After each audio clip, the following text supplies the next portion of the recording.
Orem, Utah, on the campus of Utah Valley University, the UCCU Center to be exact, where tonight the Wolverines of Utah Valley look to take on the Aggies of North Carolina A&T. Hello again, everybody.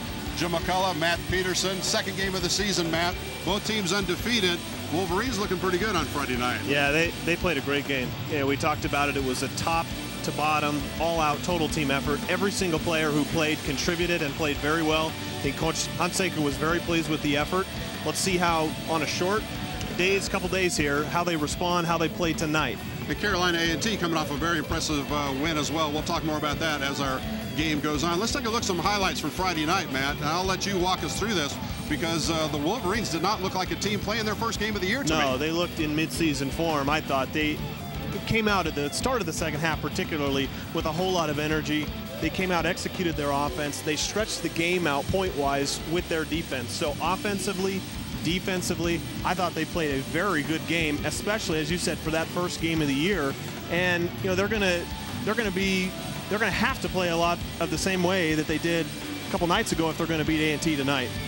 A lot of fouls in that one. Well, hopefully they'll get a little bit better response from their referees tonight. All right, let's talk about tonight's game for the Wolverines. Key players that you're looking for that need to really have a good game. Yeah, and you know, these games, everybody plays a key role. But when we take a look at the Aggies here, we're going to be taking a look.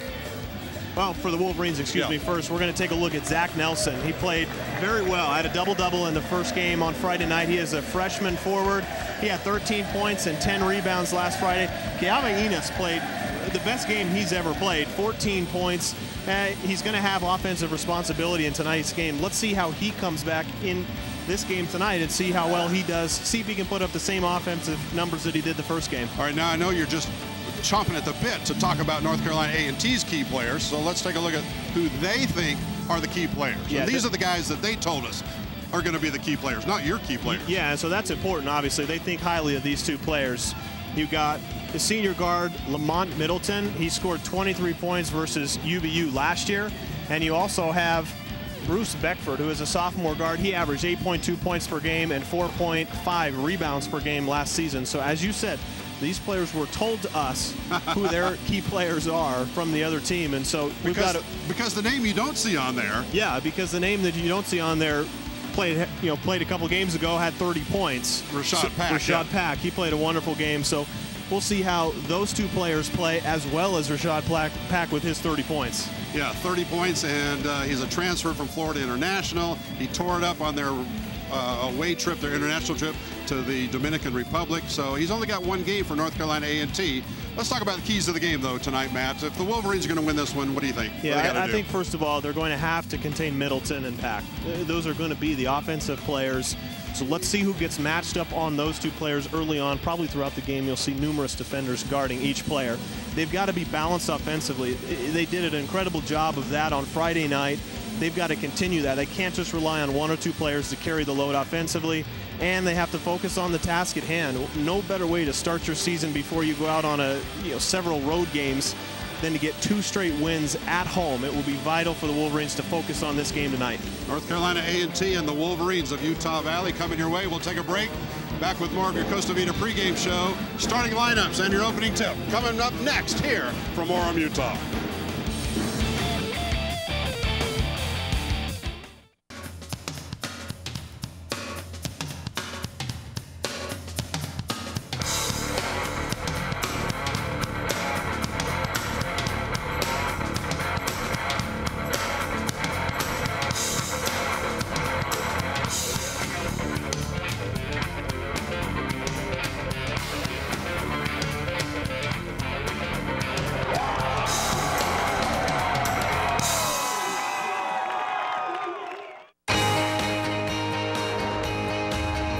Brave and bold, silver and gold.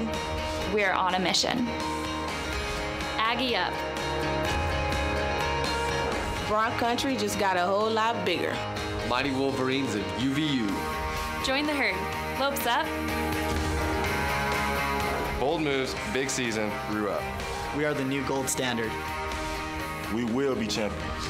We are the Western Athletic Conference.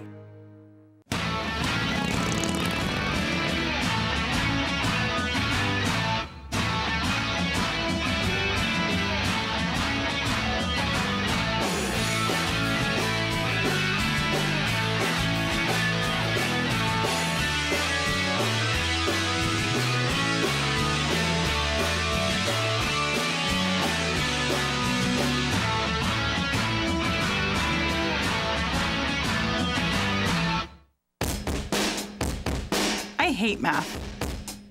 I can't count how many times I've heard people say that. And as a math teacher, I take it personally. So, while working on my master's at UVU, I developed ways to help kids not hate math. Does engaged learning make a difference? You do the math.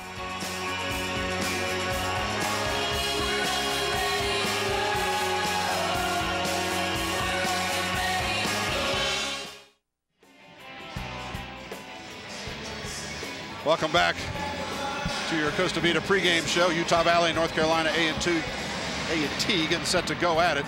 Starting lineups for A&T: Jeremy Underwood, Lamont Middleton, Waylon Siberland, Maurice Taylor, and Stephen Burrow. They won their first game knocking out Greensboro College by 27 points. Meanwhile, for Utah Valley, we talked about it before the break. They won their opener Friday night. Pretty impressive performance over IUPUI. 8-point victory, 74-66. Keavi Enos will start at guard. 6'1" senior from Mesa, Arizona. He had 14 points on Friday night. From North Salt Lake City, Holton Hunsaker will be running point. He's the senior, son of head coach Dick Hunsaker. 6 foot, had 18 points Friday night. Holton starting his 97th straight game here at UVU.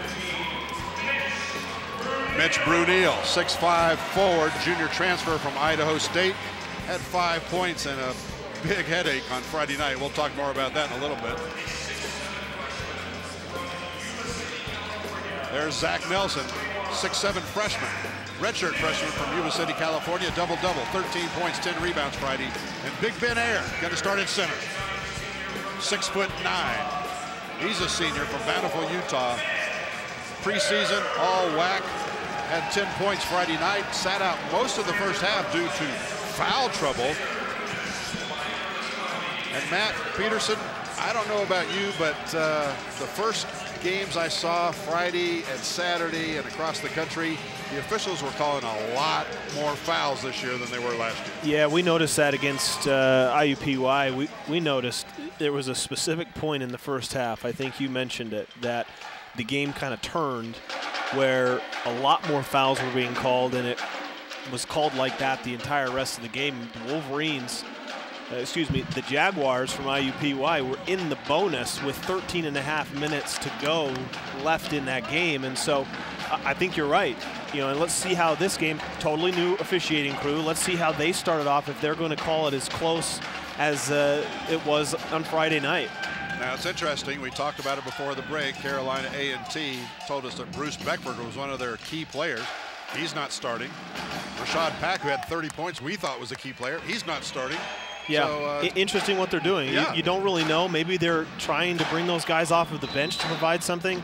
Who knows? Regardless, the Wolverines have to get off to a good start.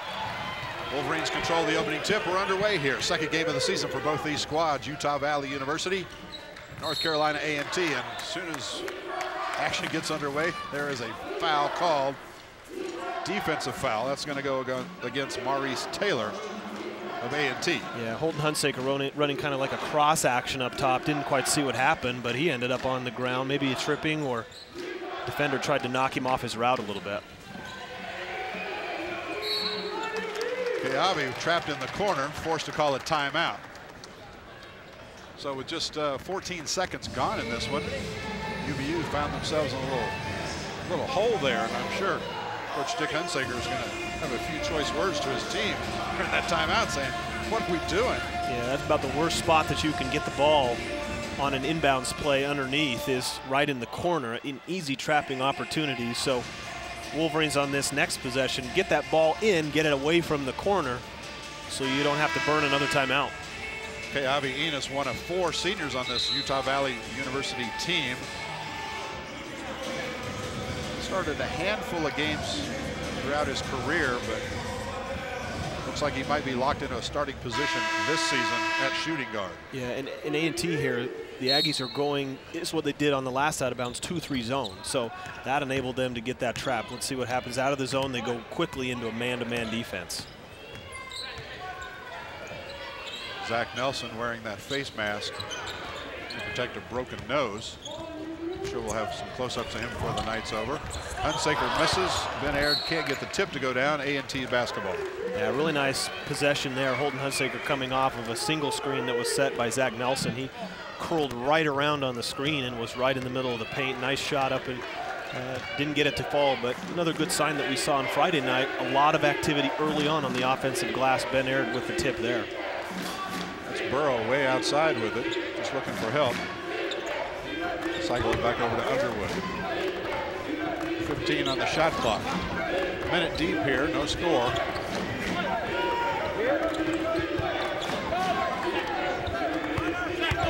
Taylor picks it outside, 4 seconds to shoot. They just did get it off. Wolverine basketball. Yeah, spectacular opening possession defensively. Force a long jump shot at the buzzer. Holton tried to go around his defender, put an elbow into him, but it's going to be Underwood called for the defensive foul. There are 2 quick fouls, 2 early team fouls for the Aggies. As you said, those are fouls that look like they're calling a little bit closer. Normally at the first part of the game, you see the replay there, you see the let him the action go. On the inbounds play, the shot was missed by Utah Valley, so A&T with a defensive rebound and possession.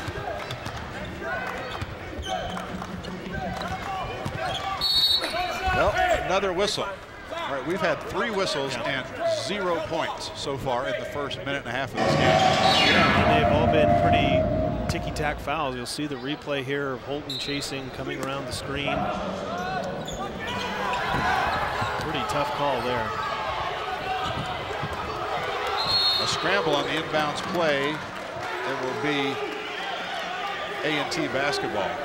UVU going for a steal, not coming up with it. Hayes Garrity makes his first appearance into the game, taking it for Holton Hunsaker. Yeah, that's Hayes coming in quickly here. We don't normally see Holton come out less than 2 minutes into the ball game, but Hayes is going to need to keep up that intensity that Holton brought here. Garrity, a 6'1" sophomore transfer, Idaho State. 6 points in the season opener Friday night against IUPUI here on this court. Good pass inside, and ball up over the glass. All right, we've played 2 minutes. Still don't have any points scored. Yeah, I think pretty good defense from both teams. I think Wolverines have had some good offensive possessions, but I really like the interior defense for the Wolverines. I think the Aggies have brought more of an interior focus, meaning trying to get the ball inside than what the Jaguars did on Friday night. And the Wolverines have responded pretty well. And you see this pressure, this half-court pressure, 3/4 court pressure against the Wolverines. Wolverines finally break that press that proved pretty effective in the second half, especially Friday against Greensboro College for A&T. And they drop back into this 2-3 zone, Jim, so we'll see how the Wolverines attack it. Bruneeladded starts to drive, and another foul called. I believe it's on Taylor. Yeah, his second. Yeah. Seems the referees are calling, just as you said. We'll see the swing here to Mitch Bruneeladded on the wing. I think the hand gets on the body. Right those have been the fouls that they've been calling. If there is a hand on the body, virtually all the fouls have been hand checks. Kayabi for 3. Nope, still no score. 2.5 minutes deep into this game. I wonder what the record is for scoreless start to a basketball game here at UCCU Center. Middleton, there you go. Long 2. A&T finally on the board.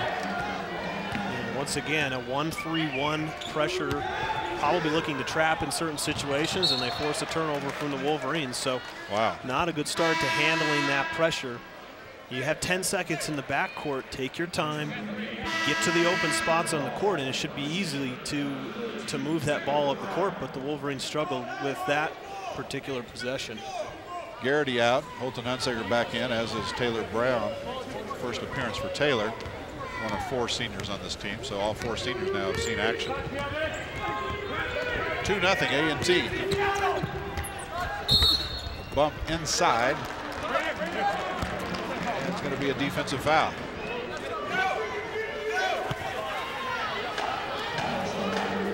We're in for another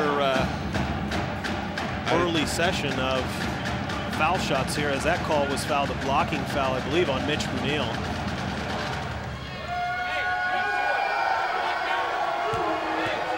I see Kiawe talking to the official, and I think the official signaled as if there was a push from behind. So I think that was the call, not actually a blocking foul on Mitch. Yep, So it's just that little hand check foul. Once again, another very minimal hand check foul. Wow. Well, it is a point of emphasis for the NCAA officials this year, you know. But it's supposed to be. My understanding is whenever a player has his hand on a ball, a man with the ball, and he's directing him by pushing on him with a hand, that's a foul. I wouldn't say that was directed. Bruneel misses, and the official got in the way of a pass. That time, Middleton, I think he was being trailed by a teammate, but it turned out to be an official. Yeah, some substitutions here for the Wolverines. Let's see how the Wolverines attack the 2-3 zone that the Aggies are playing.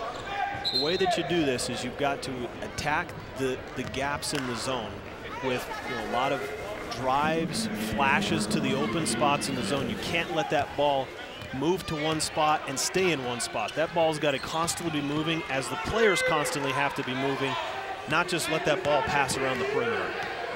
Chad Ross also into the lineup for the Wolverines. First time tonight for Chad. Junior transfer from Waycross Community College. Hunsaker misses the three. Long rebound. And Taylor Brown commits the foul for the Wolverines.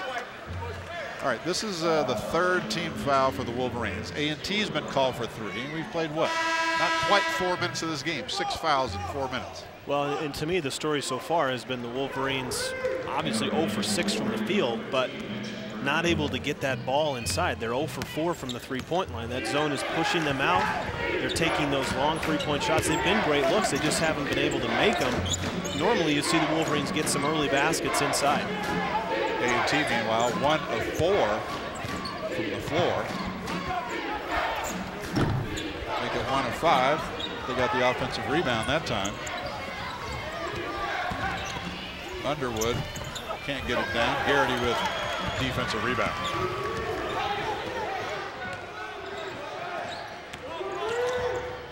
Hunsaker threw it right into the hands of Lamont Middleton. And he comes back. Basket will count. And a blocking foul going to be called against the Wolverines. Hayes Garrity picks up his first. Wow. Oh, we need a timeout. We'll take one with them. 15.5 minutes to play in this one. In the first half, it's just 3-0. A football game has broken out here. Hi, my name is Tony. I'm a student with UVU Automotive, and this is my classroom.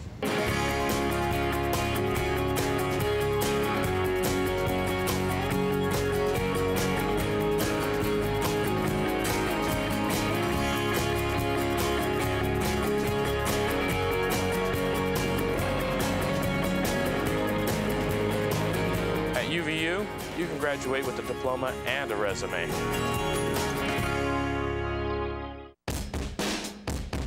I hate math.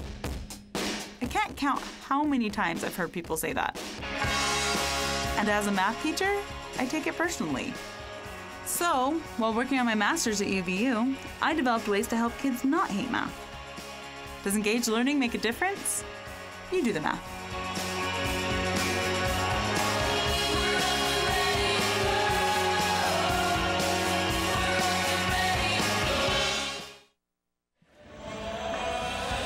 That is not Jim McCullough and Matt Peterson.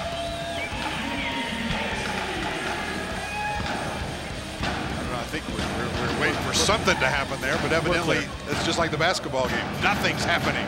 It's 3-0. Thought it was a kiss cam there. Yeah, nobody's kissing, right? Nobody's playing, nobody's scoring. Well, the players have been kissing each other. There's all sorts of fouls getting called. 7 fouls been called. 0 points for Utah Valley on 0 of 6 from the floor. A&T 3 points on 1 of 6 from the floor and 1 of 2 from the free throw line. Statistically, one of the ugliest first segments I've ever seen. Yeah, it's been complete opposite from what we saw Friday night. It's amazing what 3 nights can do. The Wolverines just are not the same team that was playing on Friday night. Middleton drills the 3, the senior out of the Bronx, New York. And it's 6-0 A&T. Wolverines having some trouble getting it across the timeline. They didn't get it across. That'll be substitution time for the Wolverines. 3 starters coming back in. Holton Hunsaker, Ben Aird, Zach Nelson. So the Wolverines have their starting 5 on the floor right now, having seen quite a few bench players already in the game. A&T basketball leading 6-0. 5 minutes gone in this one. There's an NBA 3-pointer. Won't go. Zach Nelson with a rebound for UVU.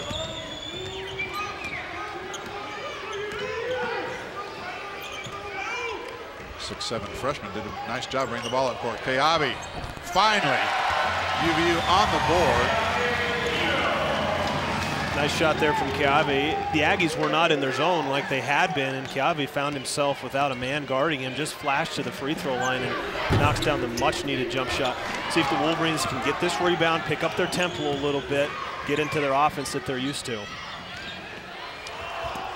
Bruneeladded, nice feed from Ben Aird. Yeah, this is more of the tempo that the Wolverines want to be at. They get a couple defensive stops, they get that first basket to go down, and things start to go your way. A nice basket cut from Mitch Bruneeladded. Good pass from Ben Aird. 6 minutes deep into this one. Kayabi Enos hits the deck hard, and a foul is going to get called on A&T. I believe it's going to be Sivaran. Waylon Sivaran. Yeah, he was trying to set the screen for Lamont Middleton. There's a lot of screens that are being set around the high post for Middleton, and that time a moving screen. Kayabi takes it right to the hole, draws the foul, this time from Beckford. Kayabi will shoot 2. Kayabi Enos, the senior out of Mesa, Arizona. You know, he hasn't seen a lot of action. He's been playing behind some pretty good guards, and Isaiah Williams, Holton Hunsaker. But this is his senior year. On the trip to China, Matt, he tore it up from what I understand. I didn't go on the trip, but Kayabi just tore it up over there in 6 games. To me, he looks like a player who knows he's a senior, and it's all over after this, so let's go for it. Well, and if that's what happened, and he continued the trend on Friday night where he had 14 points, and I said I thought it was the best I've ever seen him play. And the hard thing is you got to put together back-to-back games where you need it. He's off to a great start tonight. Stay aggressive. When that shot is there, be fearless in taking it. A whistle before the basket saying he stepped on the baseline, I think. No, they're going to say a foul. That one's going to go against Utah Valley's Zach Nelson.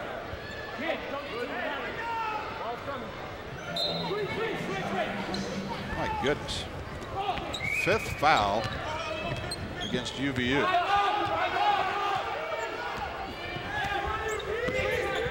13.5 to play first half. Just a 1-point lead for A&T. There's another bump. Bruneeladded bumping Rashad Pack, who's into the game. Bruneeladded picking up the foul. His first. Now Pack is the one we talked about in the pregame show, Matt. Yeah. 30 points on Friday, 6'3" guard, senior from Detroit. Didn't start the game.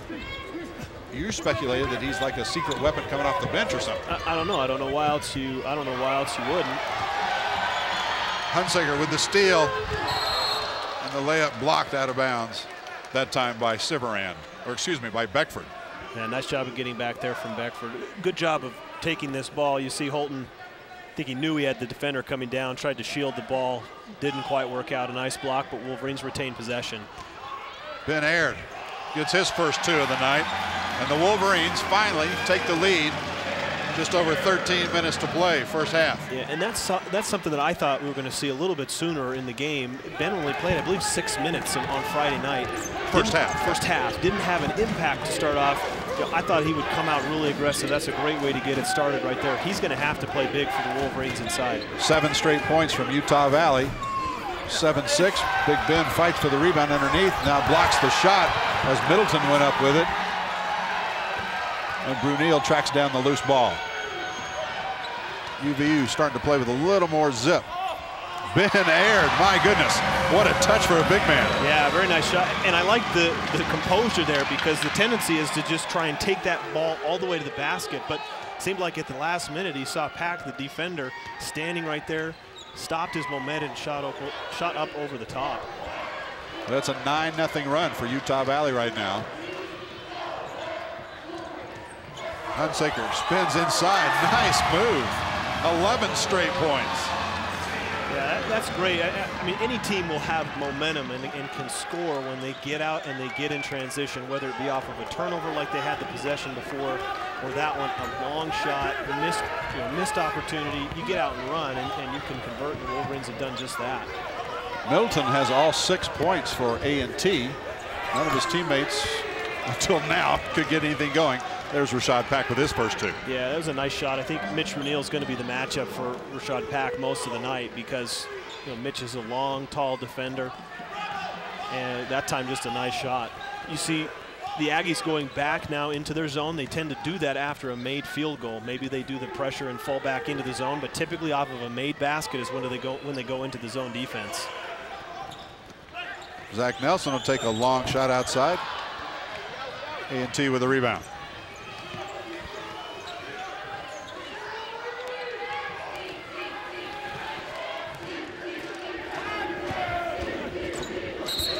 Silveran and Ben Aird tied up inside.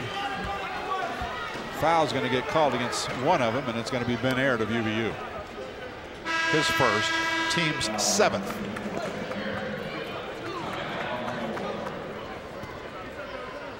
.11 minutes to play. Wolverines leading by 3. Well, it's an entertaining game if nothing else. Stay with us. Back in 60 seconds.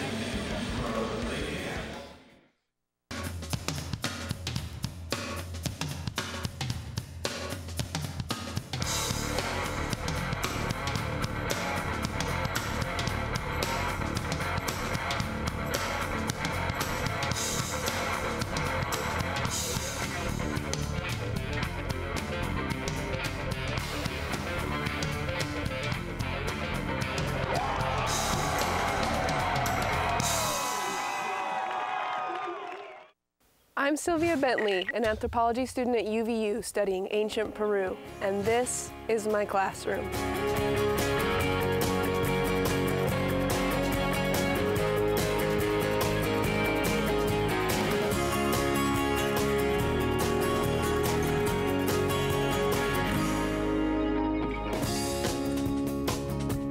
At UVU, I'm graduating with a diploma and a resume. See the last possession here. Holton Hunsaker does a nice drive baseline, sees the defender come over, quick, easy spin move, and finishes in the lane with the one-hand push shot. Very nice move there from Holton, reading the defense and making a play. Holton's only 2 points of the night. Wolverines, after starting 0 for 6 from the floor, have now gone 5 of their last 7. And they lead it 11-8. And again, only 2 players now have scored for A&T. Middleton with 6, Pack with 2. Well, a couple of things I noticed, Jim, is that we mentioned several times in the last broadcast on Friday night about Wolverines didn't turn the ball over. About halfway through the first half here, they only have 3 turnovers, which is always a good sign. A couple of those were really early. I also made the comment that the Aggies were trying to get that ball inside, but they have been unable to convert inside because they don't have 1 point in the paint. They've got 0 points in the paint. 8 of the 11 points for the Wolverines have come in the paint. So that was a trend on Friday night against the Jaguars, is that Wolverines pounded that ball inside, and that's when they were able to score their most points, is when they got those shots from inside. And Wolverines 0 for 4 from the 3-point line tonight. Meanwhile, Carolina A&T, 2 of 3 from the stripe. They took 36 free throws Friday night in their game against Greensboro College. Made 29 out of 36. That's a lot of free throws. And again, a lot of that has to do with that, a lot of fouls being called. Yeah, I mean, 11 minutes left in the first half here, and they're going to be in the bonus the rest of the way, for the first half at least. So you know, for them to stay aggressive is important because they can get, you know, easy opportunities to score at the free throw line. And once again, 1-3-1 press. Watch for the traps on the wings. Look to get that ball in the middle of the court.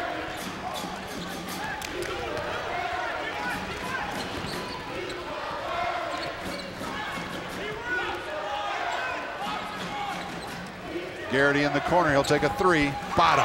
Very nice shot there. Good patience on ball movement from the Wolverines. They didn't force anything. Hayes did a nice job of driving the baseline and then found a niche, found his spot in the corner, and a nice pass from Zach. Hayes Garrity on the run. A&T cannot save it. They'll give it to Utah Valley. A nice poke away there from Holton Hunsaker. Poked that ball away at the last minute right into the hands of Hayes Garrity, and off and running were the Wolverines. Failed to mention Brendan Evans into the game now. Junior transfer from Modesto Junior College. Good looking junior too, 6'5". Garrity with the ball in his hands right now. Halfway through this first half, 4-point lead for the Wolverines. Garrity hits the deck, just guessing. Rashad Pack's going to get called for the hand check foul. Yeah, that was a nice move there from Hayes. You see he gets the ball and just kind of sizes up the defender, makes one quick swing through of the ball, and he was off and running, and the defender looked like inadvertently caught him and tripped him, but a foul was called.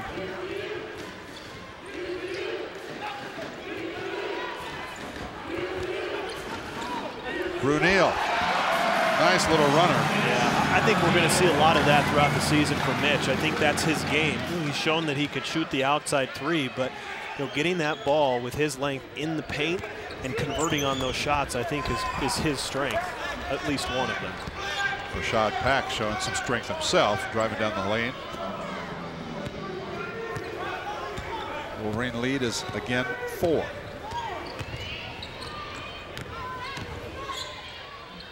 Bruneeladded outside this time. Yeah, that's a three. Yeah, that was perfect. That was textbook on how you break the trap. Holton in the corner brought that last defender over. He immediately swung the ball into Zach in the middle of the floor, and he attacked and found Mitch in the corner. That was textbook how to break a trap in a press. That time Evans, I think, got the block from behind.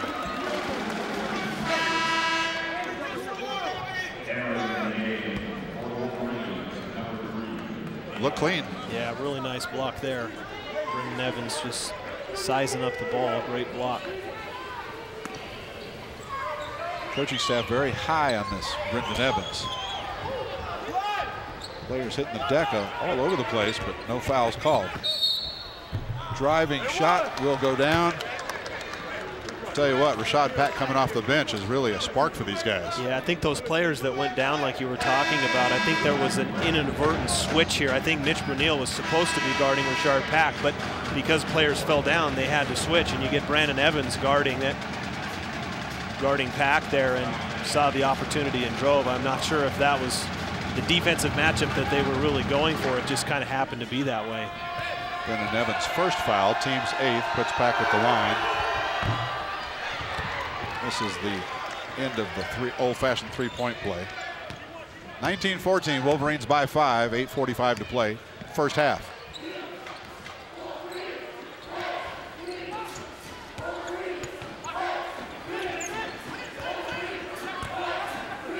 Ben Aird misses from point blank.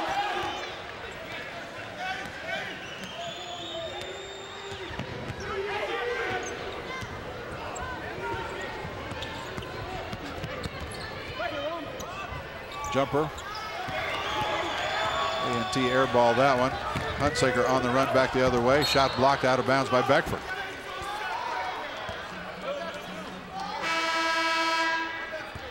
Good job of attacking here from Holton. Didn't quite have the open lane. You see the nice defense there, and then you've got number 32, Bruce Beckford, coming over for the block, but good attack there from Holton, keeping the defenders honest.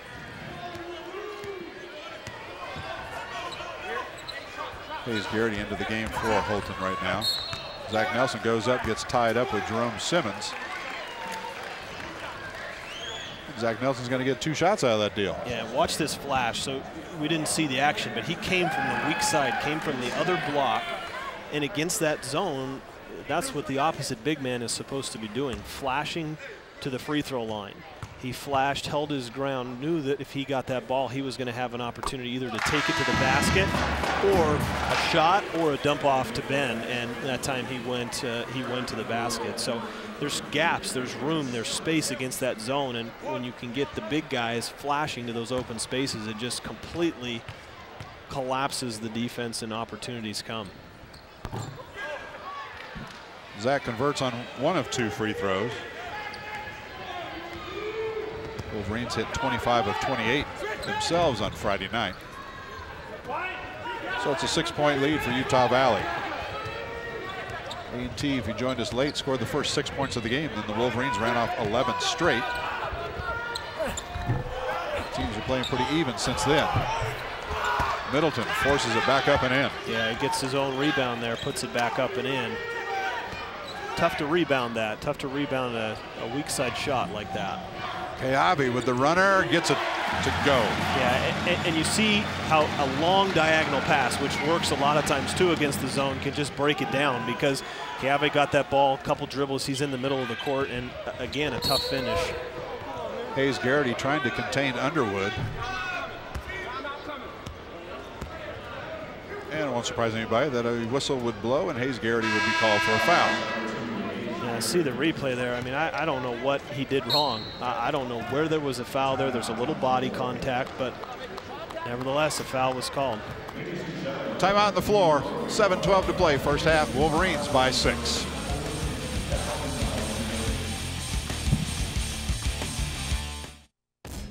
They say the devil is in the details.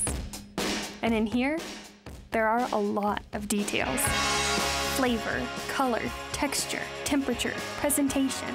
It all has to be flawless. Pressure? Maybe. But with engaged learning, I get a lot of practice. And I'll bet your homework never tasted this good.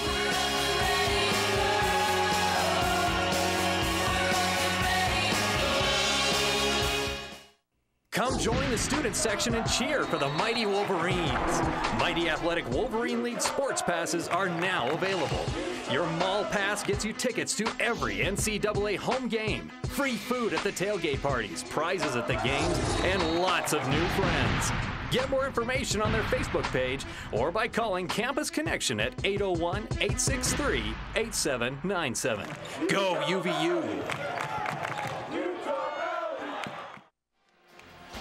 Welcome back to the UCCU Center. Wolverines by 6. Let's go to our sideline reporter, Matt Baiamonte. Thanks, guys. It's nice to see Mitch Bruneeladded playing tonight. He took an elbow to the head in the first game against IUPUI, and he was unsure if he was going to play tonight, but there were no concussion-like symptoms, so he's on the floor. He's leading the Wolverines in points, and he's having a good showing so far. Back to you, Jim. Thanks, Matt. Yeah, that was a pretty gruesome goose egg. Yeah. He told me afterwards he caught an elbow from Holton, he thought. Oh, we couldn't quite tell in the replay. I thought it may have been from the offensive player at the time too, but doesn't look like it's still there, so he must have got some ice on it.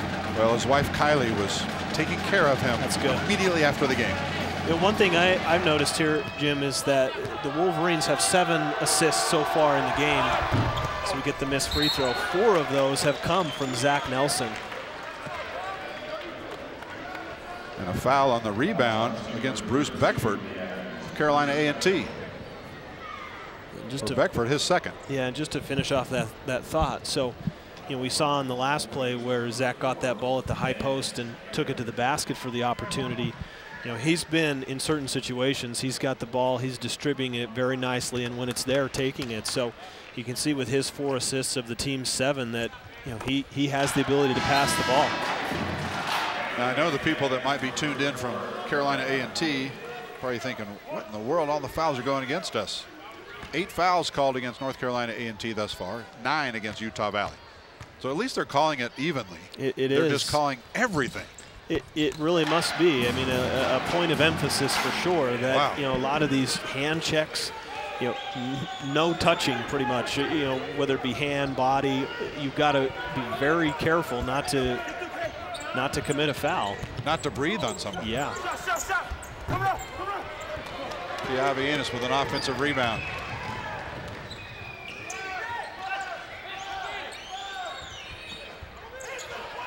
Turnaround jumper, Ben Aird will not go.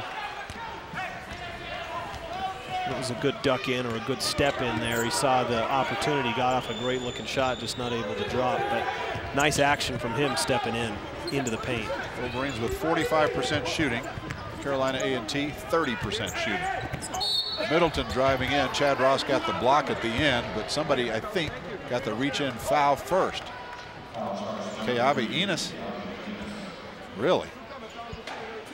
I think you had your choice on that one. Yeah, Holton looked like he reached in. I don't know if he committed much of a foul, but yeah, that's been a problem so far, I think, for the Wolverines, where they've gotten a lot of their fouls is on those drives when they come off of, you know, the Aggies come off screens or they have screens on the ball in the perimeter, and it's just an immediate opportunity to drive. That's always been and always will be a really hard thing to defend, is the dribble drive, and Wolverines have struggled a little bit at points tonight with that. All right, so Keavi with 2 fouls goes to the bench. He may not come back with 6:25 to play here in the first half. Usually Coach Dick Hunsaker takes a player out for the rest of the half once he gets 2. We saw that Friday when Ben Aird got 2 fouls 6 minutes deep into the first half.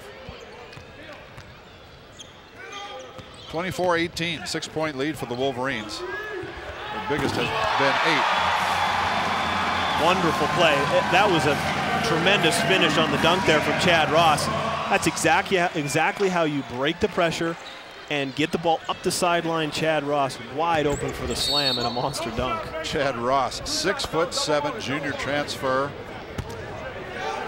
Makes the highlight reel right away.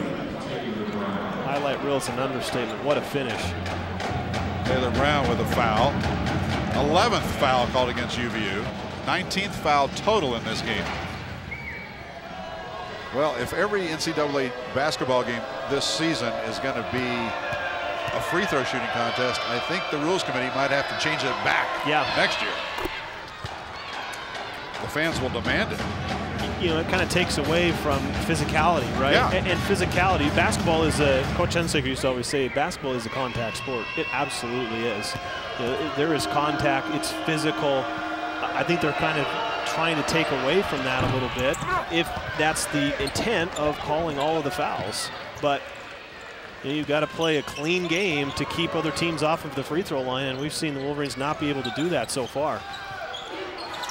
Wolverines by 7, about to be 5 after that turnover and layup from Michael Briscoe.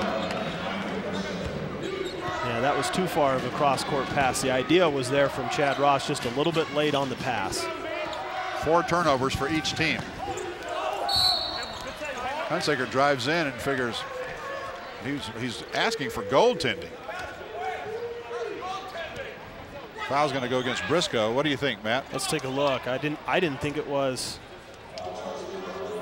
No, that was well below the rim. I thought that was well below the rim. Holton, a competitor's competitor, if there is such a thing. Incredible floor general. He's got future coach written all over him, doesn't he? He's an accounting major, though. Says he's going to grad school. Yeah, this surprised you? Well, I didn't know he was an accounting major. Kid's smart as a whip, too. I believe it. I know it. He's made it. all sorts of academic all-star teams. He's the only player in the WAC nominated for an academic award preseason. I didn't know his major was going to be accounting. Good for him. And he has been, his first 3 years here at UVU, among the nation's best free throw shooters. Finished 4th last year, but he's 0 for 1 tonight. Good to get the miss out of the way early. 6-point lead. 5.5 to play, first half.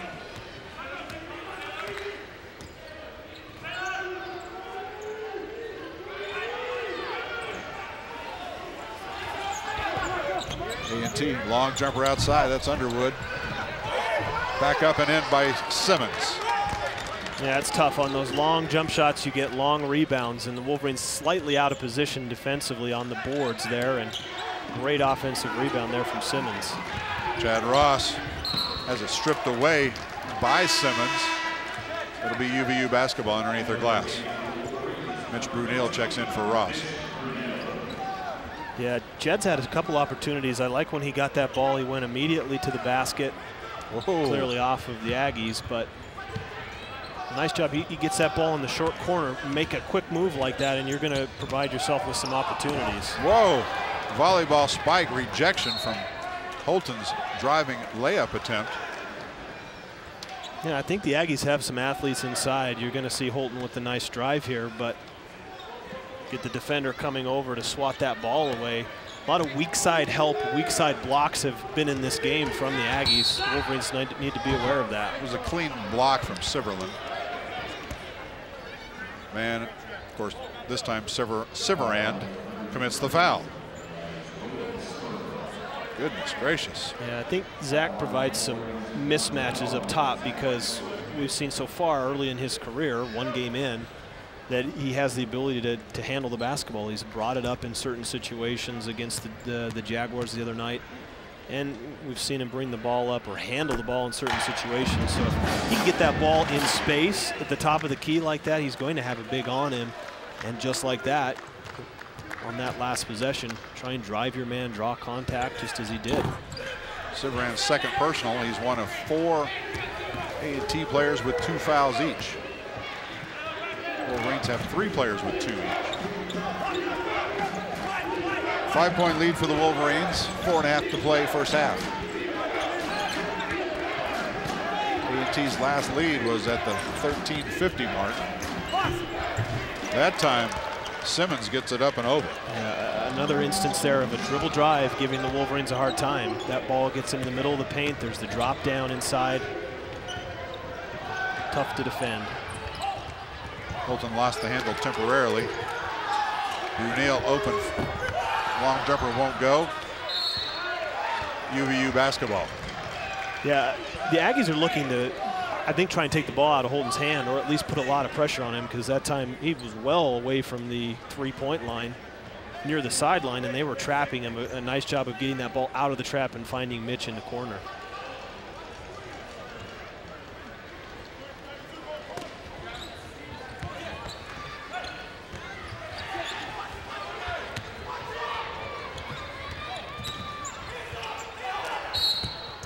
Holton will never quit on you. Foul's going to be called on Jerome Simmons. Yeah, this was a good job. Holton was the one inbounded the ball. He worked his way back into the corner, and the Wolverines were able to work that ball all the way around the perimeter, get the ball into his hands, gets the defender up in the air, and a foul committed.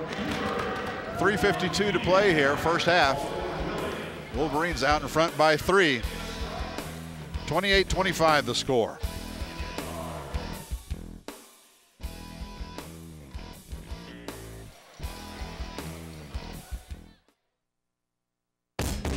I don't think of myself as just an undergrad. Okay, so I'm a sophomore, but I'm at UVU where it's all about engaged learning. Leading a project on DNA research, I don't have to wait for grad school to get this kind of experience. As a UVU student, I guess you could say engaged learning is in my DNA.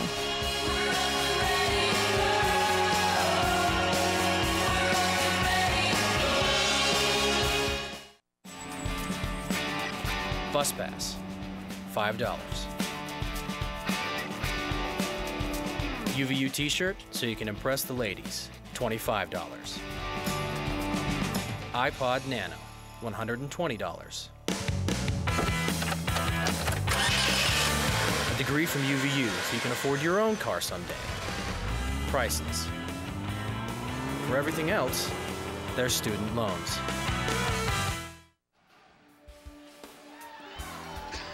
Keavi Enos having some good minutes when he's in there. 5 points on 2 of 3 shooting. Leading scorer, though, for the Wolverines, Mitch Bruneeladded with 7. Meanwhile, Lamont Middleton's into double figures for A&T with 11. But again, the story of the first half, fouls. 21 fouls called in this game, 11 against UVU, 10 against Carolina A&T. Yeah, and for the Aggies, North Carolina A&T, this game offensively has been all about Lamont Middleton. You know, the key player of the game. He's carried them offensively. He's done a lot, you know, driving, dishing. He's been a big impact so far. He had 23 points in the game last year in Greensboro between these two.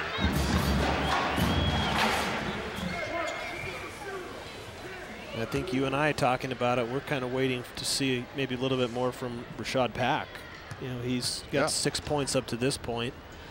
As we talked about, you know, scoring machine in their first game, so they're going to need a little bit more from him if they're going to get themselves a little bit closer to the 5-point lead. Wolverines have scored 8 from the free throw line. A&T has scored 8 points from the free, make it 6 points from the free throw line.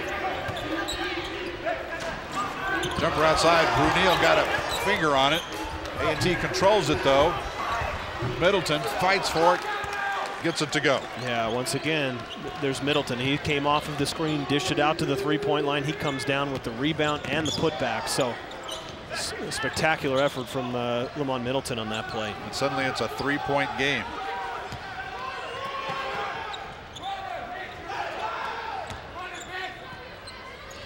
This game has never been tied. There was one lead change. Fairly early. The Wolverines took a 7-6 lead. Yeah, 4 seconds left for the Wolverines. That ball did hit the rim. Zach threw it up. Bruneeladded tracked it down. Now the officials want to say, did it hit the rim? Yeah, absolutely hit the rim. The officials, are they going to? Should be Wolverine possession. That definitely hit the rim. Yeah, and Coach Cy Alexander nods his head in the affirmative. Yes, he knows it hit the rim. He's got no problem with it. And that was a lucky opportunity there, because that was by far the worst possession offensively so far for the Wolverines. And another hand check foul here. Wow. That one's going to be on Lamont Middleton. But going back to that previous possession, that was a bailout there on the shot. Don't touch me. It's a foul. All right. Of every player on the roster Carolina brought, only 2 of them don't have a foul. 4 of them have 2 fouls. 4 of them have 1 foul. Everybody except Chad Ross for Utah Valley has at least 1 foul, and 3 players have 2 each. Yeah, it's just we're not even at halftime yet. Yeah. It's interesting, Jim, because you know, maybe is this how the game has been played for, you know, the past how many years, and they've never called these types of fouls? Right. Yeah.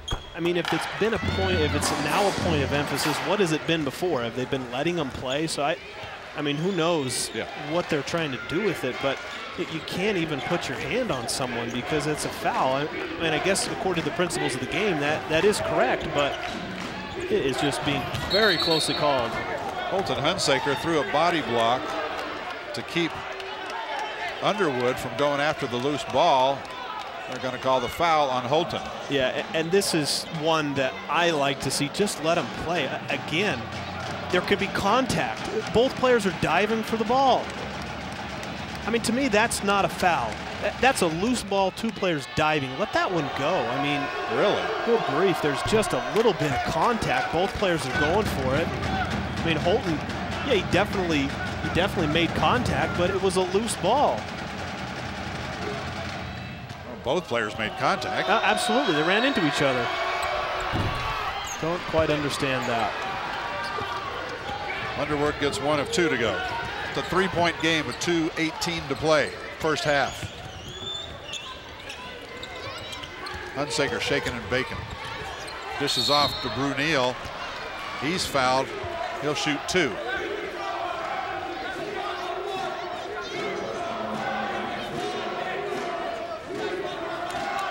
Well, who'd they call this one on?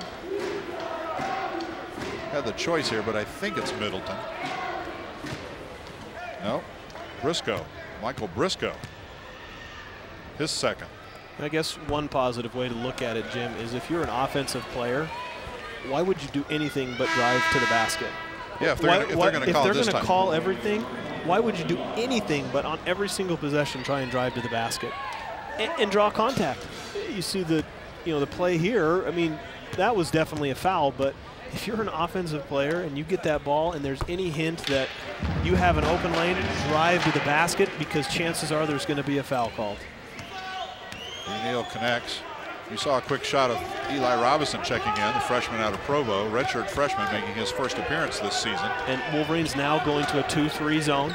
His first time tonight, they've made that switch.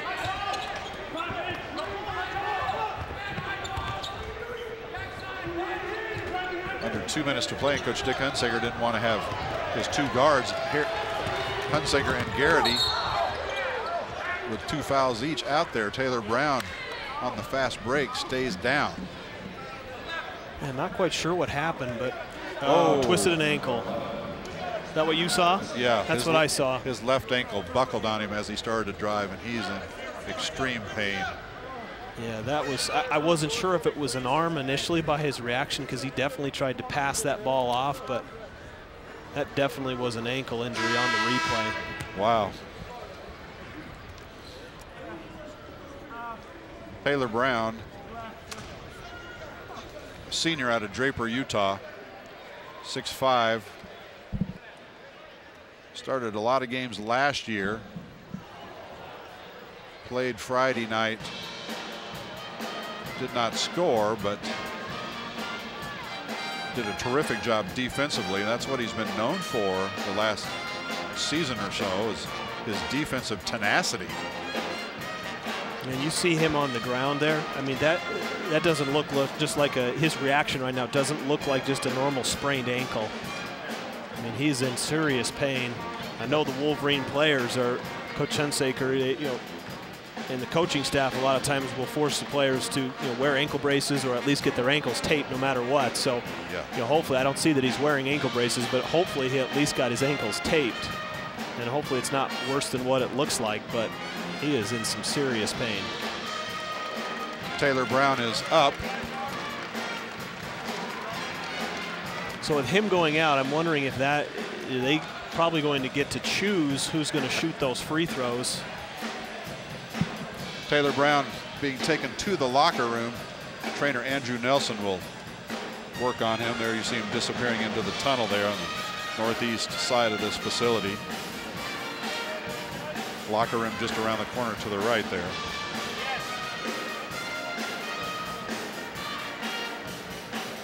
Again, I wonder if they get the opportunity to choose who comes in to shoot the free throws or who was on the floor.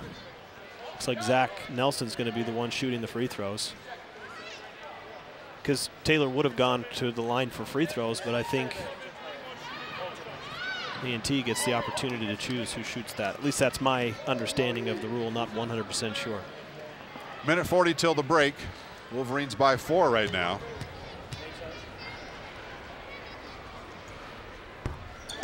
Zach Nelson doing the honors. Isn't that interesting, because Zach Nelson, redshirt freshman, playing in his only second college game ever, doing the free throws when you got Holton Hunsaker, one of the best free throw shooters in the nation. Yeah, nice offensive rebound from Ben Aird there. Wolverines tracking down.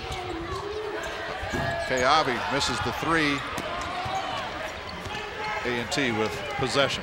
With this lineup, it's critical in the last minute and a half here for Kayavi, Holton, and Mitch Garrity's not in, but for Kayavi and Holton not to pick up a third personal foul. They've both got 2.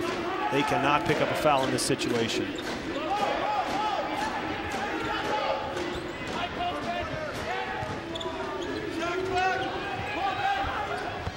Shot clock down to 8. That was a long jumper from Middleton. Bruneeladded fighting for it that time with Silveran.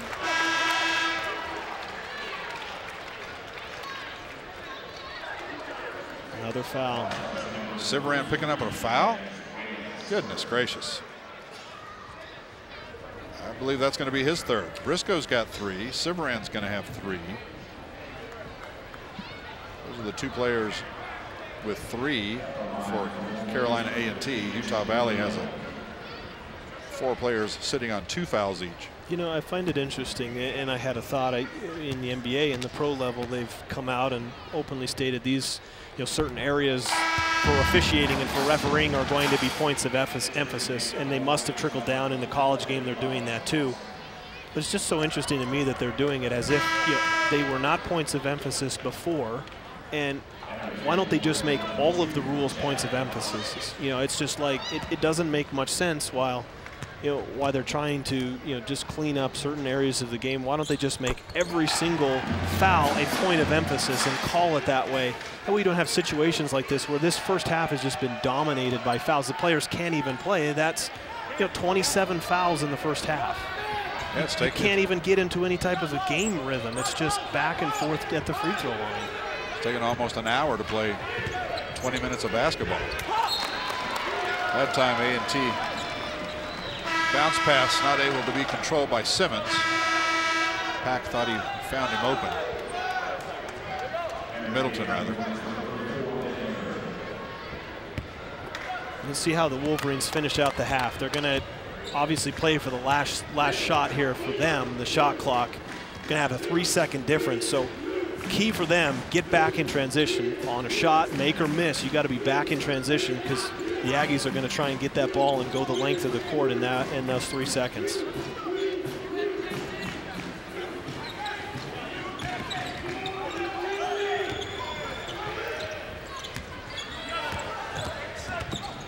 Kayavi drives in, reverse layup, will not go. Fighting for the rebound. Ben Aird can't get it up.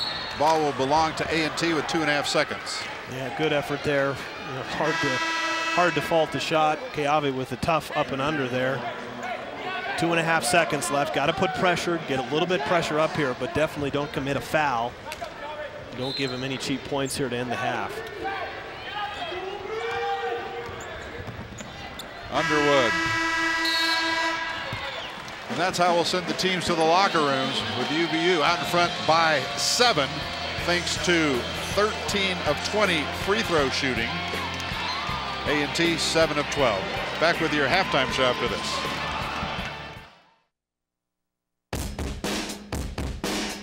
People talk about life after college, entering the real world.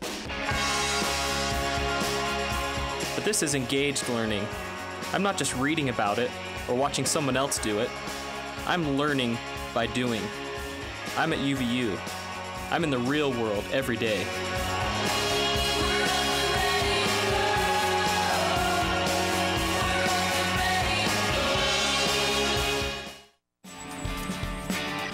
Bus pass, $5. UVU t-shirt so you can impress the ladies, $25. iPod Nano, $120. A degree from UVU so you can afford your own car someday. Priceless. For everything else, there's student loans. I'm Joe Luce, an anthropology student at UVU, and this is my classroom.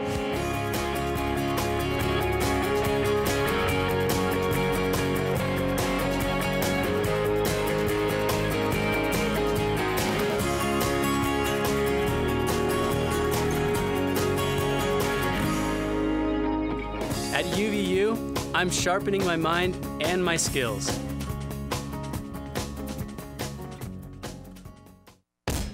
I had an idea. Lots of people have ideas. But engaged learning helped me develop my idea and make it real. And now with sales over $1 million, best assignment ever.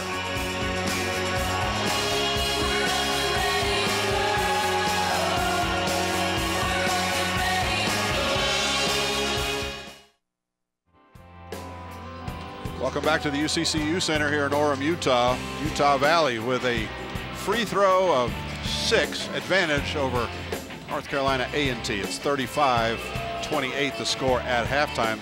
Just a slew of fouls and a slew of free throws in that first half. But forget that for a minute. We have a special guest. This is Kathy Nixon, head basketball coach for the women here at UVU. And you guys are playing pretty good all of a sudden. 2 games under your belt. Are you pretty happy about the way things are going? Yeah, you know, we split last weekend. We lost to a good Nevada team, and mostly this time of year, we're just trying to get some experience. We're really young at pretty much every position, so just trying to mature a little bit and progress towards our conference play. Now, this is new for you guys because as members of the WAC, automatic qualifier if you win the tournament, but conference games don't really start till after, what, New Year's for you guys, right? Yeah, first week of January. Yeah, so you've got a whole November, December to go of non-conference games. How do you approach that? You know, obviously you try to win every one, but do you just try to get some more players into the game that you otherwise wouldn't, or how do you approach it? Well, you know, that part of it's not necessarily new. I think any basketball team this time of year is just trying to find themselves and what they're good at and their strengths, and to try to develop the players and gel the team together. And you know, it's been a consistent strategy for us as we've any year I've coached, that you're trying to get better this time of year and have the kids settle into roles and mature in their, you know, in their confidence, and hopefully continue to get better as the year goes on. Talking about getting better, Tina Doty, is that how we say her name? It is. A preseason all-WAC. How's she doing so far in the first couple games? Tina's had a really good you know, preseason practices. I'd say Tina's playing better basketball than she has in her career. Against Nevada, she started off with probably my favorite stat in that game was that Tina shot 18 free throws in that game. Oh, and on the year last year, Tina shot 17 free throws. For the whole year? For the whole year, yeah. Oh, so we've been working with her on trying to be aggressive and trying to develop her game and be a little bit more versatile offensively, and I'm thrilled with how she's taking the ball to the basket. All right, I wasn't going to do this, but I got to ask you about the fouls, because the men's referees, at least, are calling everything. I mean, literally, if you touch them, it's a foul. Women, yeah. Same thing? Are you seeing that? It is, yeah. You know, our first game here, we had 4 fouls in the first possession and 6 fouls about a minute into the game. And so, you know, we'd been warned that it was going to be like that. Particularly in women's basketball, I think they're trying to kind of change the identity of the game, and there's been a big push in this offseason to clean it up and to try to allow more freedom of movement and things like that. We've tried to adjust to it. You know, we don't have any choice in how they're choosing to call it, and I understand the officials are being put in a situation where they're being required to call the game in a certain way. So we're just trying to communicate to them that we're trying to play clean basketball and hope that over time it's going to you know, be something that'll work to our advantage. And you've got 2 games in Virginia coming up, what, Thursday and Saturday. It's going to be interesting to me to see if the officials back there are calling it any different. I totally agree, Jim. I'm really intrigued with that as well, because even from official to official here, or, you know, one voice to another, we're hearing a few little different things in what they're thinking they're going to emphasize. So I'm very intrigued with it. If we go, you know, when we go to the East Coast to see what they've interpreted this new rule emphasis to be. George Mason on Thursday. Coach, they're telling me we're out of time. Congratulations so far on a pretty good season start. So we'll hopefully this time next week, 2 more wins under the belt. Thank you very much, Jim. Appreciate Coach Kathy Nixon, head coach here at UVU for the women. We're going to take a break. Back with more halftime show right after this. I'm Patty Garcia, a geology student at UVU, and this is Engaged Learning.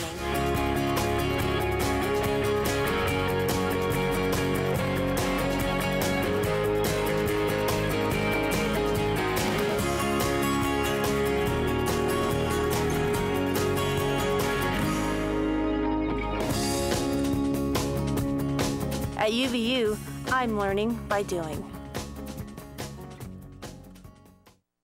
Welcome to Utah Valley University, home to an educational philosophy that engages its students in hands-on, practical education.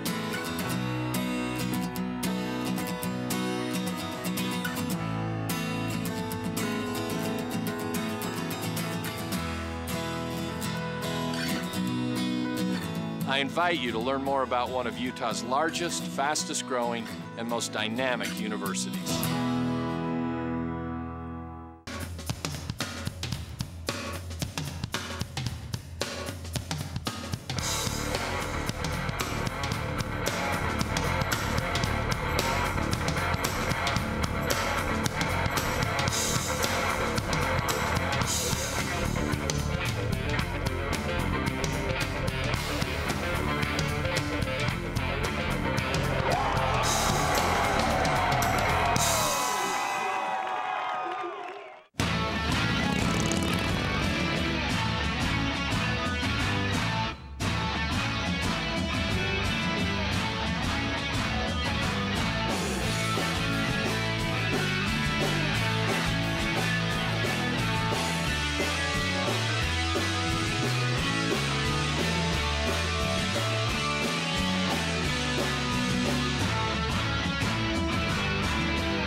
Welcome back to the UCCU Center.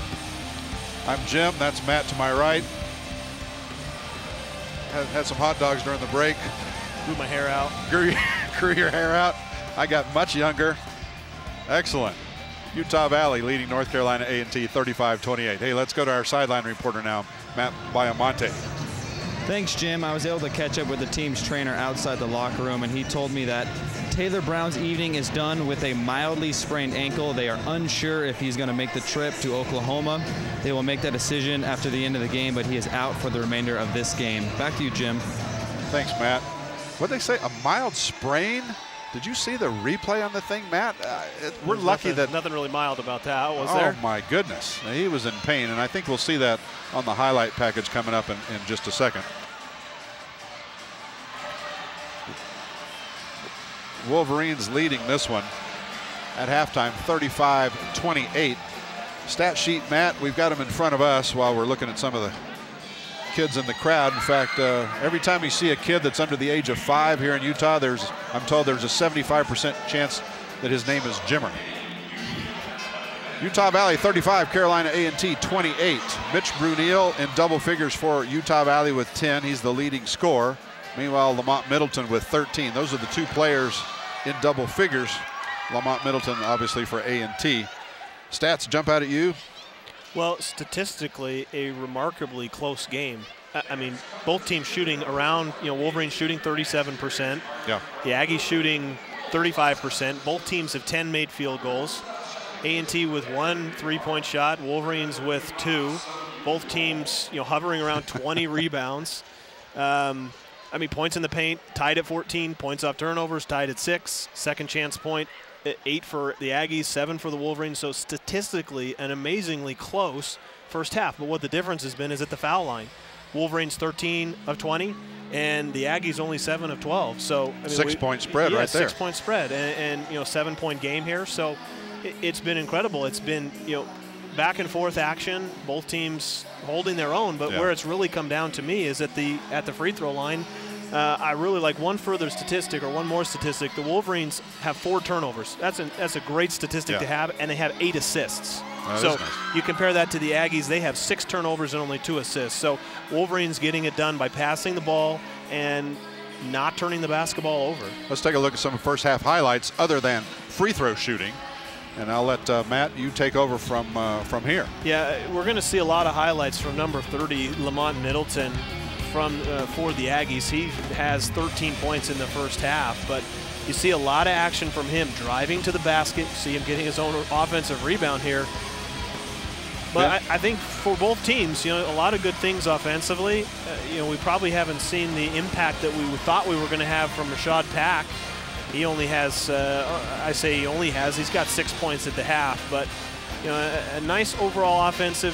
We saw that, and here comes that monster dunk there in the first half from Chad Ross, a great finish on his end. But once again, everybody who's played for the Wolverines have contributed in some way or the other. They've had there's that 7. There's the replay of Taylor Brown. 7 players have scored for the Wolverines, which I think has been very impressive. Luckily, we didn't see that in slow motion. He just rolled that left ankle. It was nasty. So where are we going from here? All right, we'll take our final commercial break. Wolverines out in front at halftime by 7, 35-28. Back in a minute here in Orem, Utah on UVU TV. Welcome to Utah Valley University, home to an educational philosophy that engages its students in hands-on, practical education.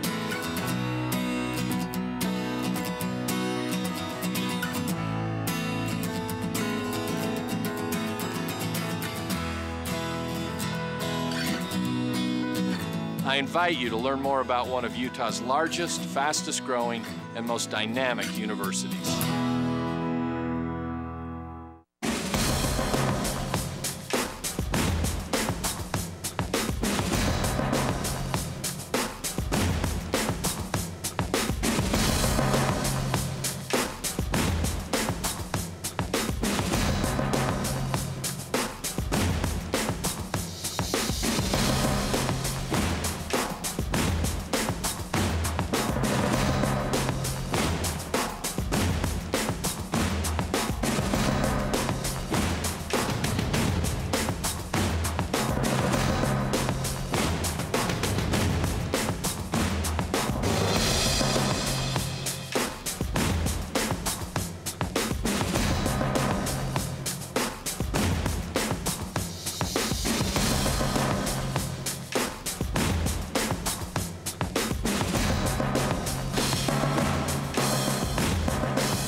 I'm Sylvia Bentley, an anthropology student at UVU studying ancient Peru, and this is my classroom.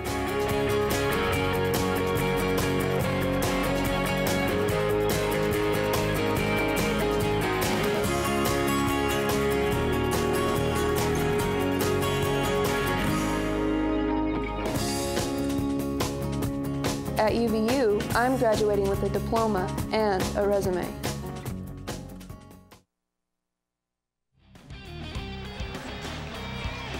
Back at the UCCU Center in Orem, Utah, Jim McCullough along with Matt Peterson. Getting ready to start our second half with the Wolverines of Utah Valley University out in front of the Aggies from North Carolina A&T.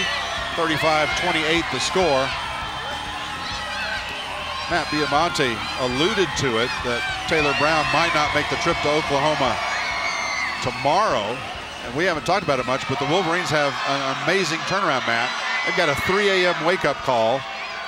Shuttle bus leaves campus at 4. Flight leaves at 5 something to Stillwater tomorrow. The team tips off at 7 o'clock Stillwater time against Oklahoma State, ranked 8th in the nation.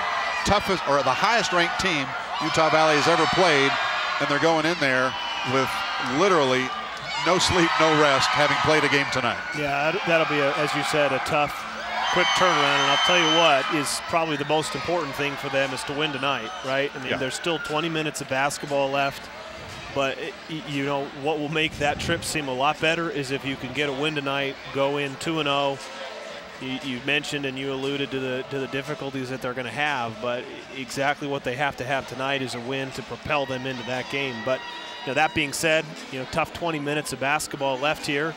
You know that North Carolina A&T is going to put up a good fight, and the Wolverines are going to have to be sharp at the get-go here in the second half.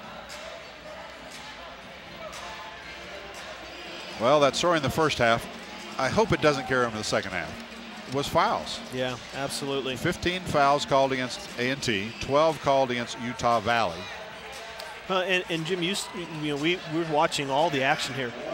They're not like extremely physical fouls either. They're not what you would normally think would be a foul. Like, you know, well, they're not letting them get that far. Exactly. Yeah, they're just minute type fouls. They're not extremely physical fouls, which is what you normally see in basketball because, as you said, they're not able to get to that point. So let's see if that trend continues here in the second.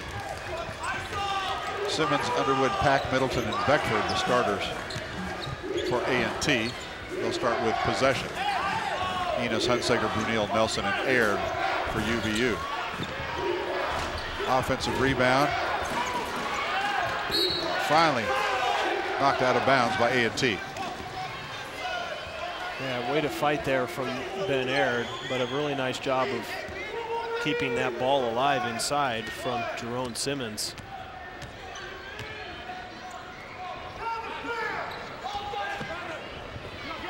UVU's first possession, Zach Nelson, redshirt freshman, found a lane.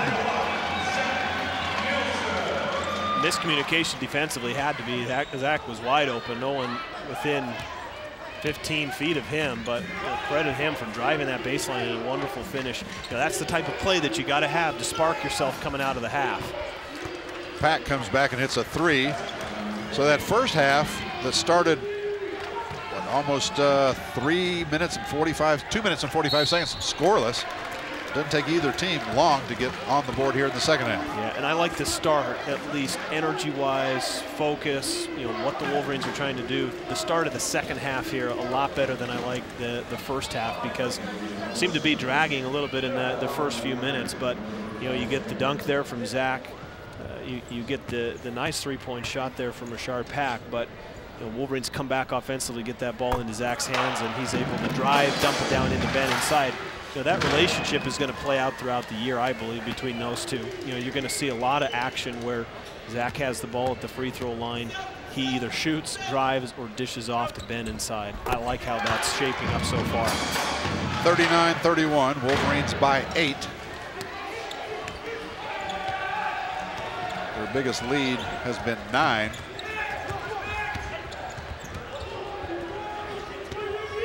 Pack on the drive. Underhanded scoop won't go. Wolverines coming back. Alley-oop. Zach Nelson got tied up that time. with Underwood.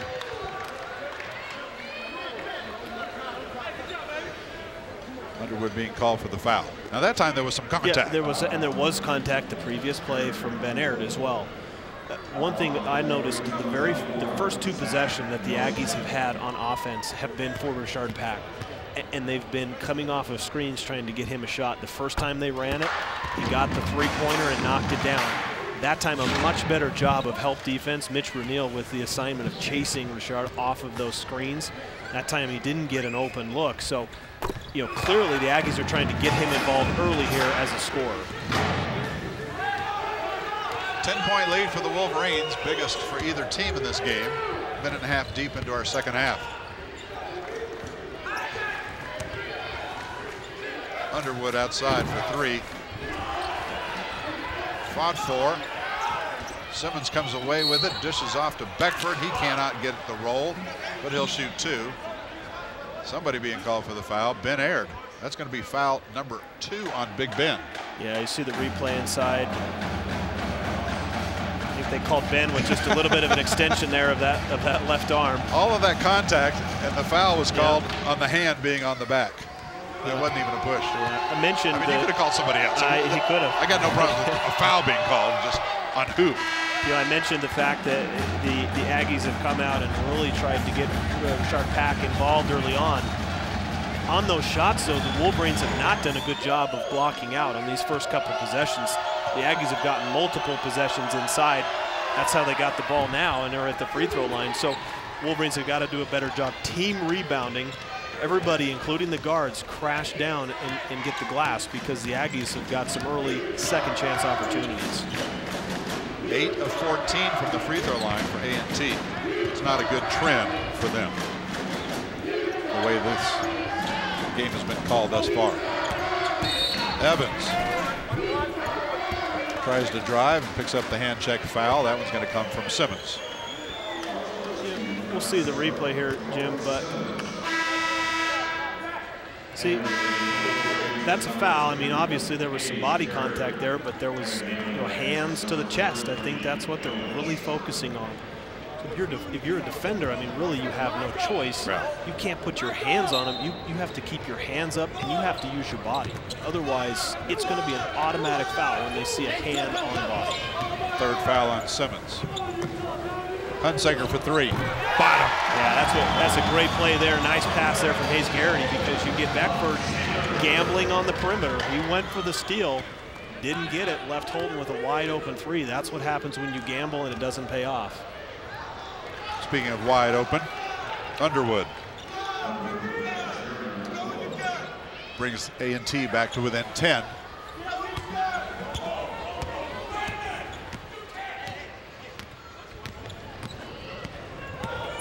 Hunsaker drives in again, hits the floor. It'll belong to UVU.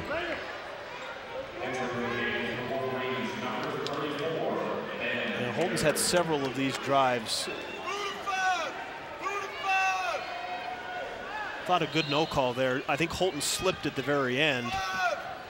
I thought a good no call there, and Wolverines come up with the ball but turn it over. Keavi has it taken away. Pack almost got the easy layup. Controls.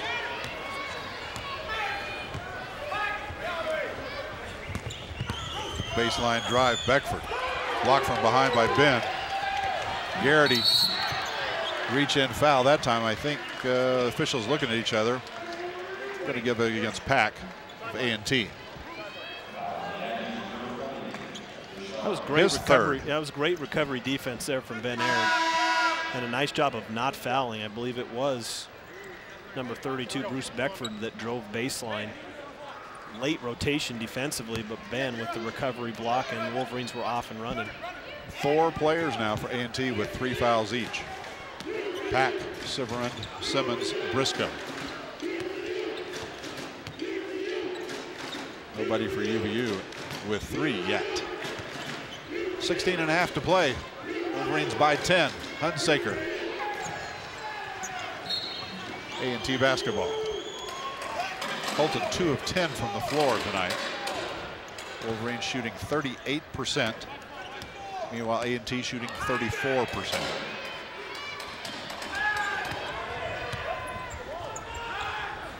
Beckford.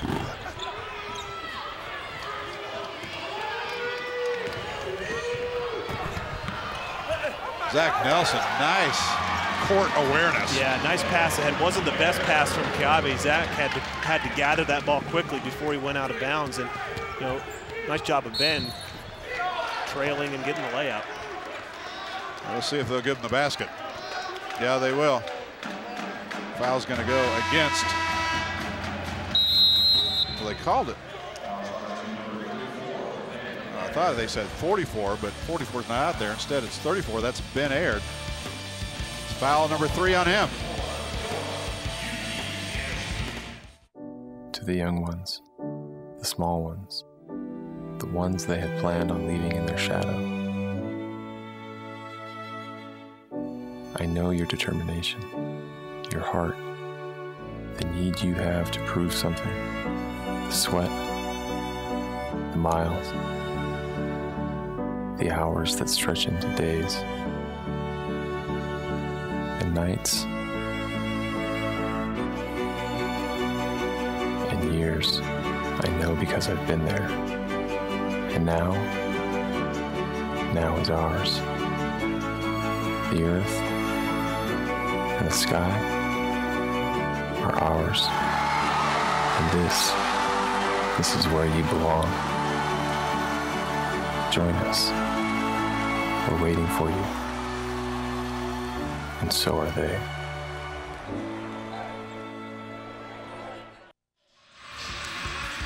Happy birthday to that young lady wearing green. That's Avery. I mean, does that not just have birthday happiness written all over that picture? All over it. She's wondering where her cake is. Like, Dad, you're taking me to a ball game on my birthday. Come on, hey, I'm on the big screen. She looks pretty happy now. Yeah, she's getting some screen time. There she goes. What a sweetheart. Happy birthday, young lady. Granddaughter from one of our folks in the truck.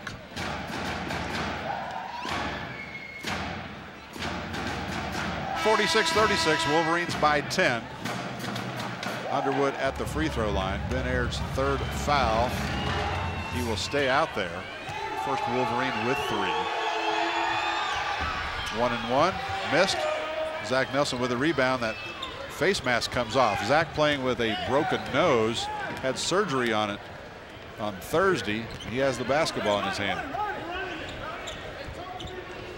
If that affects you any when you go, uh-oh. Break it again right here. Ben Aird has the shot. I think that was a block, a clean block. Here comes A&T back the other way. The one concern I have for the Wolverines defense so far is the ability that Jeremy Underwood has had to drive the lane the last couple possessions. See if the Wolverines can shore up that defense. He's been able to get into the paint and penetrate the defense. Foot was on the line that time for A&T. Yeah, I think you get Coach Hunsaker there talking to Hayes Garrity, telling him not to come off of Richard Pack. You know, there's a tendency that if the man is driving, in that case, if it would have been Underwood, if he got past or into the paint, you see the guy guarding, in that case Hayes Garrity guarding the perimeter player Pack. You see a tendency for him to come in and help Coach Hunsaker, saying stay out on him so that he doesn't hit a 3. Garrity tripped up a little bit, ball on the floor. Chad Ross, who had just checked in to replace Ben Aird, ties it up for a jump ball call. Possession arrow goes Utah Valley direction. Yeah, and Jim, this play occurred very similarly in the game against IUPUI on Friday night, where Hayes Garrity attempted to split a screen or split coming off of a pick on the ball, turned it over in that game and did so, you know, Wolverines retained possession. But if you're going to split the screen, you have to make sure that you get through it, and you can't get knocked off like he has. Zach Nelson called for the offensive charge. His second foul. See him just duck in on the inbounds pass. Aggressive move, but yeah, that's great charge taken there from Beckworth. Now that's the call the way they used to call it. Absolutely, absolutely. Wouldn't that be nice to go the whole second half calling it the way they used to call it? There's a foul inside that time. UVU just not being able to block out. Chad Ross going to get the foul called, his first personal. And that's what I mentioned a little bit earlier on at the start of this half, is that you got to have your whole team rebounding. I mean, in that case, you get a 6-foot guard, your point guard, in the middle of the paint, coming up with the offensive rebound and the putback, and misses the first end of the free throw. But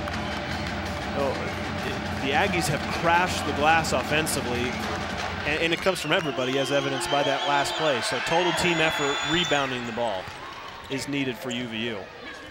We get another 1-2-2 press here. Wolverines by 9. 14.5 to play. Both these teams 1-0 on the young season, having won their openers on Friday night.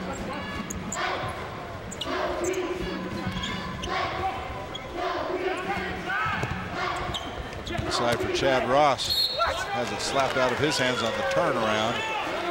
Foul's going to be called inside. Beckford, I believe. Yeah, and this was nice. We probably won't see the entire action here, but Chad Ross set a screen for Holton to come off of, and immediately after he did, he posted up. And you see the position that he got. I love that move because that ball goes into him immediately, doesn't waste any time, reads what the defense has given him, and turns over his right shoulder right into the lane and goes up strong and gets fouled. It was not Beckford. It was Underwood who got him before Beckford. So now Underwood has 3, Pack has 3, Siveran, Simmons, and Briscoe all have 3 fouls each for A&T. I think it was Underwood coming in on the slap. I think that's where they called it, on the weak side. Wolverines by 11. Their biggest lead in this game has been 12. A&T is led by as many as 6. In fact, that's when it was 6-0. Yeah, there's that three-pointer. When you get, oh, here comes a turnover. Oh, Holton able to retain possession.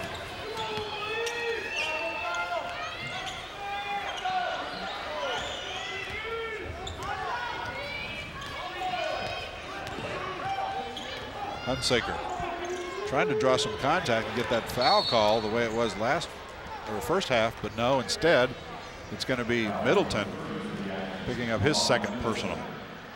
It's another hand check. Yeah, you can bump people evidently. You just can't hand check. You cannot. I mean, players are going to learn it, or they're going to just keep getting foul calls, because you cannot touch them with a forearm or with a hand. You have to have your hands out, and it's got to be a body, if anything.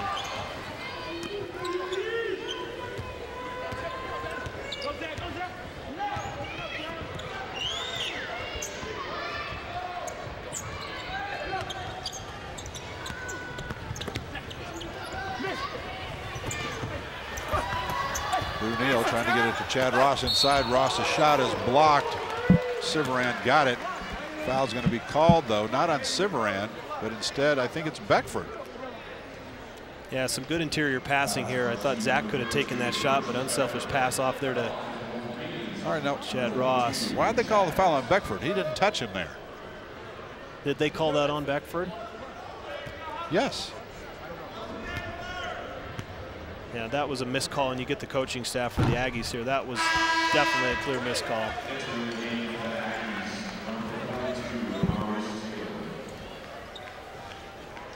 Yeah, they call that one on the wrong guy. 13 minutes, 11 seconds to play in this one.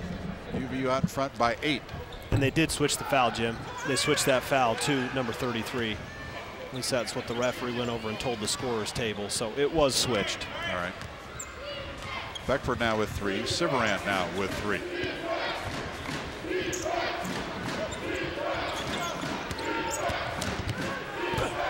Chad Ross goaltends. You got springs, but bad timing. Yeah, and you're going to get maybe a little bit of pressure here. Probably not a full court trap or anything, but see the replay here. A nice drive there from Maurice Taylor, and Chad Ross a little bit late coming over. But to me, this is a very critical possession for the Wolverines. They had the lead. The Aggies have fought back into the game here. Enos. And just as he did the other night, Jim, critical baskets at a critical moment. What a play there from Keave. 7 points for the senior.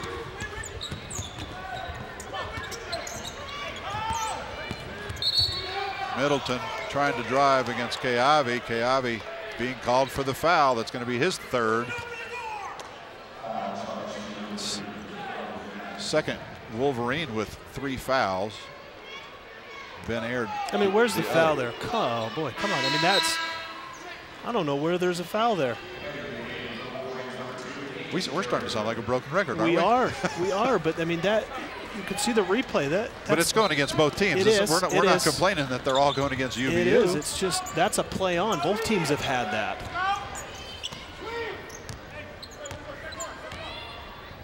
I mean, an emphasis is one thing, but a total clamp down is a little crazy.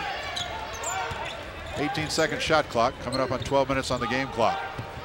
Oh, nice play from A&T. Yeah, really nice play. Isolating Middleton inside. Flash there from Maurice Taylor and a nice dump down. High-low action. Beautiful play there.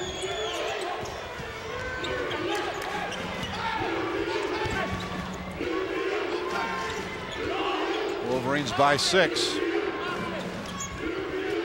As you pointed out, what was a 12-point lead, now down to 6. Chad Ross up top, not going to take that 3. Instead, Zach Nelson inside. Yeah, that was a great play. Patience all around. They knew exactly what they were doing. A lot of really good screen set from the Wolverines. Zach getting that ball in prime position on the block. Well executed play, and nice finish there as well. Driving to the hole, getting it to go. Will they count it? Yes, they will. The foul is going to go against Chad Ross.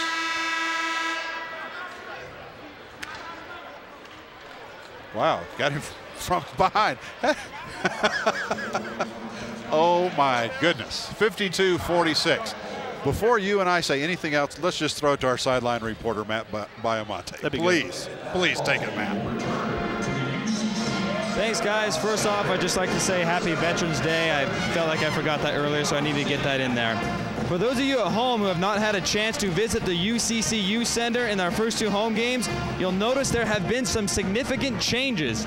If you look just above my right shoulder, you'll see the brand new UCCU video board, which was made by the local company Yesco. They're the same company that made the Utah Jazz new video board. The video boards are 13 feet tall and 8 feet wide. They also have screens underneath them that are 12 feet long by 2 feet. And this is the first time that the arena has been able to show live video as well as instant replays. But the arena also has some new touches. There are some LED ribbons that go around the arena. That'll be used for advertising and showing of scores as well. And in each of the 4 corners of the arena, we'll have separate boards showing rebounds, personal fouls, player numbers, and the score from both teams. So it is quite a change here in the UCCU Center. There are no more plans for renovation. The only renovation you'll see is in the PE building. That will happen sometime next year. They want to expand the seating there, and they're putting video boards inside the PE building as well. The UCCU Center has caused a couple problems for the 2 teams that practice down here, the men's basketball and women's basketball team, as there has been 1 less practice floor available. So some of those teams have had to schedule places to practice that are off the campus. So it's been kind of a difficulty. The video board was only installed a few days, before the IUPUI game, so they're still working out some kinks, but it already has provided a great atmosphere here. Back to you. Thank you, Matt. Yeah, it certainly has. $1.3 million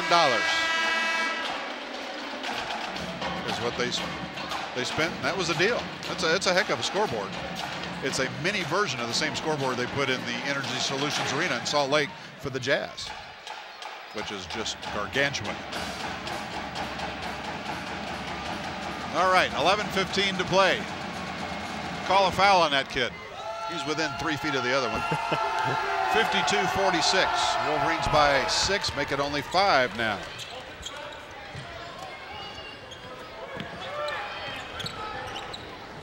Game's starting to heat up a little bit, coming up on 11 minutes left. Zach Nelson has it slapped away. Holton recovers. Long jumper.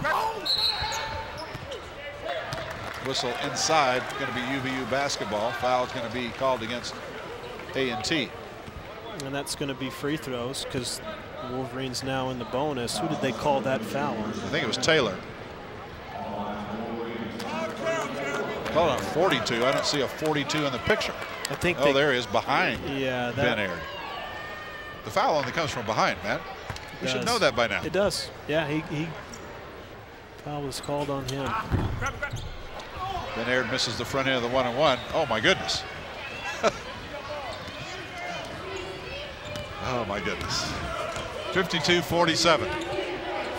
Wolverines by 5.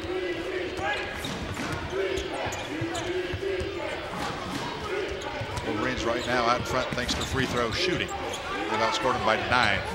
Pack with it. Very impressive young man. Garrity strips it away. Wolverines have numbers, 4 on 2. Garrity going to take the jumper. Yeah, nice job there. Numbers looked a lot better than what they had because A&T had 2 players back, but nice job of reading the defense there from Hayes, not forcing anything that wasn't there and knocking down the open jumper. Underwood for 3. Right back the other way. And this thing's just getting tighter and tighter. 50 points for A&T, 54 for Utah Valley. Under 10 minutes to play. Ben Aird lost the handle, turnover. Just the 7th turnover of the game. Taylor coming in, spin move, slapped away. Ben Aird comes up with the turnover back the other way.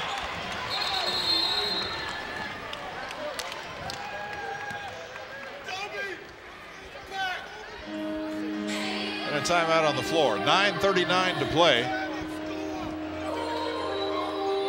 54-50. I think neither coach really happy right now because of some turnovers.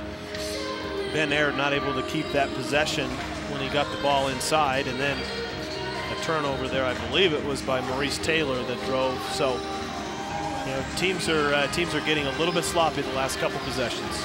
All right, let's go back to our sideline reporter, Matt Biamonte. Thanks, guys. One thing I noticed today is there have been a lot of substitutions from the Wolverines, and the reason that is Coach Hunsaker told me following the IUPUI game that he has complete trust in his bench. Following the Meet the Team night, he said he was looking for his players to show him that he can trust them, and after the first game, the players have shown their coach that they can be trusted, and they are being rewarded with more time in crucial situations. Back to you guys. Thank you, Matt. Well, 26 minutes each from Hunsaker, Bruneel, and Nelson. 21 from Ben Aird. So 4 of your 5 starters seeing some time. Keawe's got 20 minutes. Yeah, as much as he'd love to go to the bench and rest his starters because they got to fly to Stillwater to play Oklahoma State tomorrow night, like you mentioned, they really got to take care of business here. And so yeah, definitely. You can't rest anybody now. And to me, defensively, what it's going to come down to for the Wolverines is perimeter defense. How do they guard Underwood? How do they guard Pack, and how do they guard Middleton? So you're going to have Holton Hunsaker, Keawe Enos, Hayes Garrity, and Mitch Bruneeladded in some sort of order on those 3 players because it's going to be all about them coming down the stretch here. So obviously the Wolverines are going to have to score points, but defensively it's going to be about those 3 guys. Hunsaker with it. Keawe. Shot clock at 15. Garrity. Big shot there from Hayes Garrity. Shot clock running down. Wolverines didn't quite get the initial action on the offense that they were looking for, but a nice jump shot.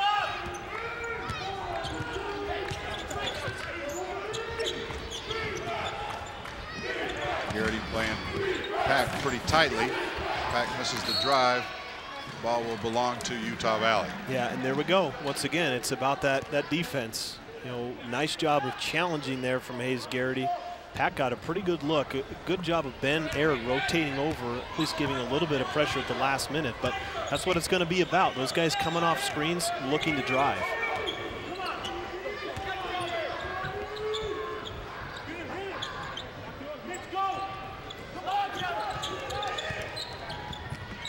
Holton for 3. Ben Aird with the rebound. He's fouled on the attempted putback. Yeah, great look initially from Holton. The Wolverines again ran a really nice play. We see the tail end of it here. Ben Aird with the athletic move, reaching out, adjustment in midair, coming down with the ball. But good execution. You can't fault that shot from Holton. A great look at three, and then Ben right in position, and call that rebounding out of your area because he had to go get that ball. Fouls on Taylor. That's his fourth. Second Aggie player with 4. Taylor and Ciberon with 4 each.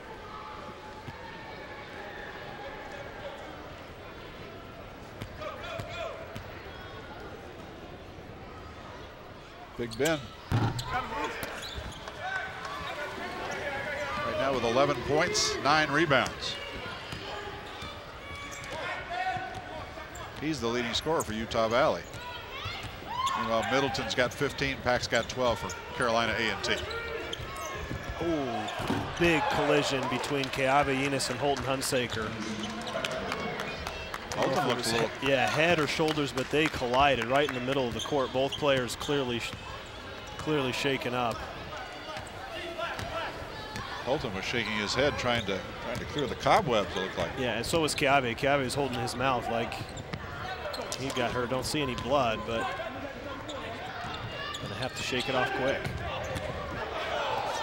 Well, let's see how quick. Hunsaker misses that 3. A&T with a rebound. They can cut this one a little closer. 7.5 minutes to play.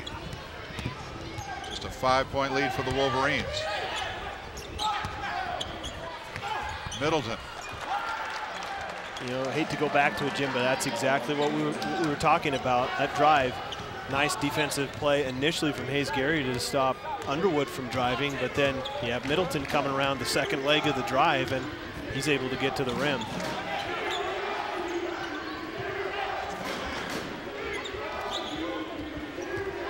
Garrity misses that one. Wolverines 7 of 14 shooting here in the second half. Carolina A&T 10 of 18. Under 7 to play. Just a 3-point game now. Hasn't been this close since it was 9-6. And now all of a sudden, 6 straight points from A&T have drawn them to within 1. Yeah, and it's picks on the ball and drive. Picks on the ball and drive. That's what the last possessions have been, and I think they're going to get, they're going to call a tripping foul on Underwood.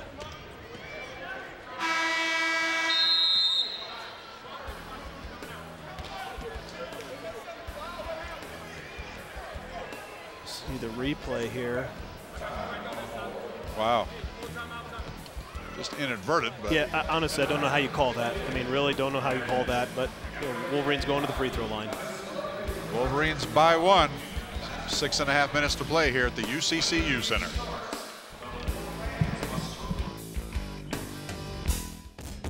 I had an idea.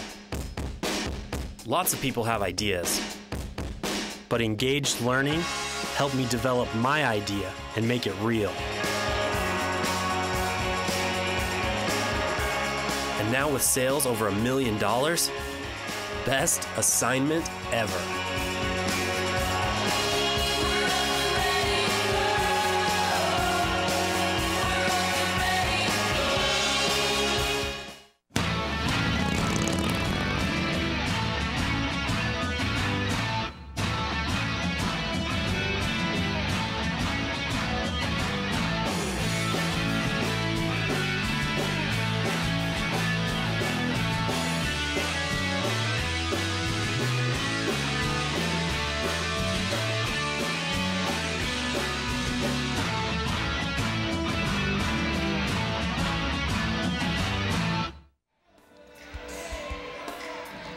A lot of folks thought this would be a breather for UVU, but the game's a lot closer, and that's not good because, as we mentioned, they're on a quick turnaround. Tomorrow night, 6 o'clock Utah time, they're tipping off with 8th-ranked Oklahoma State.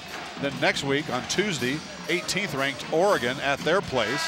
Then at Pepperdine the following Saturday. Then the Saturday after Thanksgiving at Tennessee Tech, and the Monday after that at South Dakota. Yikes. Long road trip. Well, they get tough road trip for the Wolverines early on. Right now, a 1-point lead for Utah Valley at the free throw line. Holton Hunsaker, he's 3 of 4 from the stripe. Wolverines are now 20 of 31. They've missed 11 free throws in this game. Carolina A&T has missed 8. What I meant, Jen, on that foul that put Holton at the free throw line, as far as I don't know how you call it, I mean, that's a tough situation for the official to be in, because as you said, kind of inadvertent. You know, you wonder what the official is thinking as far as saying, okay, that was a foul, that's not a foul. So tough situation for the official, but he made the call, and Holton knocks down 2 free throws. But I think, once again, you know, watch for these picks on the ball coming off the picks. UVU comes up with a turnover. Wolverines have 5 on 4. Garrity scores and 1. Simmons, foul number 4. Yeah, that was great recognition and a wonderful cross-court diagonal pass, bounce pass to Holton, from Holton to Hayes Garrity here, and a nice finish with the contact. The reason that Wolverines had a 5 on 4 because number 32, Bruce Beckford, tried to save that ball from going out of bounds, and he was late recovering. So the Wolverines, great job pushing the ball ahead. The Aggies not able to match up in their odd transition defense. Foul inside against UVU. Again, Jim, coming off, drive from the perimeter. You know, a screen on the top, he takes it away from the screen.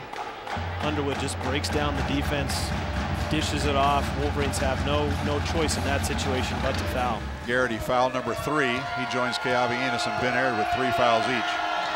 Meanwhile, Carolina A&T has 4 players now with 4 fouls. Simmons and Underwood are both out there.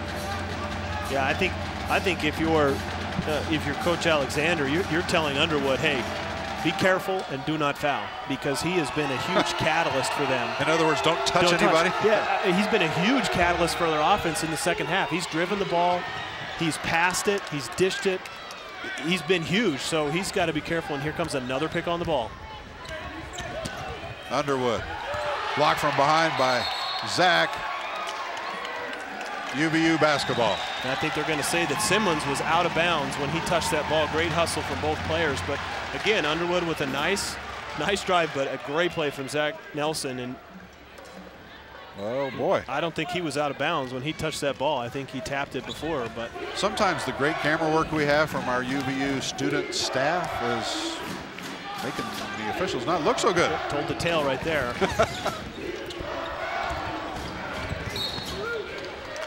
That time the ball does go out of bounds off Utah Valley and will belong to North Carolina A&T. Forced action there from Holton. I think he put himself in a tough situation right underneath the basket, left his feet, passed that ball, and he was in no position to make that pass. So a little bit of a force there underneath the basket. I think based on Holton's reaction, he knew it. A&T had cut it to 1. 3-point attempt won't go. Underwood with the rebound. You know, the Wolverines with this lineup of guards, they need to be switching a lot. That last play that got that wide open 3 because there was not a switch. Middleton charges right over Mitch Bruneeladded. That's going to be foul number 3 on Middleton. Yeah, watch the recovery here for Mitch. That's a great call. That's a charge without question for me. I think we're seeing a lot of Mitch Bruneeladded, what he can do defensively. He's got a tough assignment. He's been forced to guard Pack. He's been forced to guard Middleton. And you see the recovery there right into the perfect spot to take that charge. 5-point lead for the Wolverines, just under 5 minutes to play. Zach Nelson taking it to the hole. Ben Aird finishes. Yeah, I mean, that's so tough to defend. You have a double team. You have the guy who's guarding Ben Aird have to come over and help on Zach Nelson. That leaves that weak side wide open for a rebound. Beckford out front for 3. I don't think the Wolverines are expecting that. I think they can live with that. He took a long jump shot earlier on in the second half here. I think the Wolverines will live with that. You got to get a contest, but they're probably okay with him taking that long of a 3. Holton will fire his own 3, bottom. Back out to a 7-point lead. Yeah, great response. Nice three-point shot from Holton. Holton Hunsaker, Ben Aird, 13 points apiece. They are the number 2 and number 3 all-time leading scorers here at Utah Valley. A travel is going to be called against Carolina A&T. That brings us to a timeout on the floor. 3:56 left. Wolverines leading by 7. I'm Joe Luce, an anthropology student at UVU, and this is my classroom.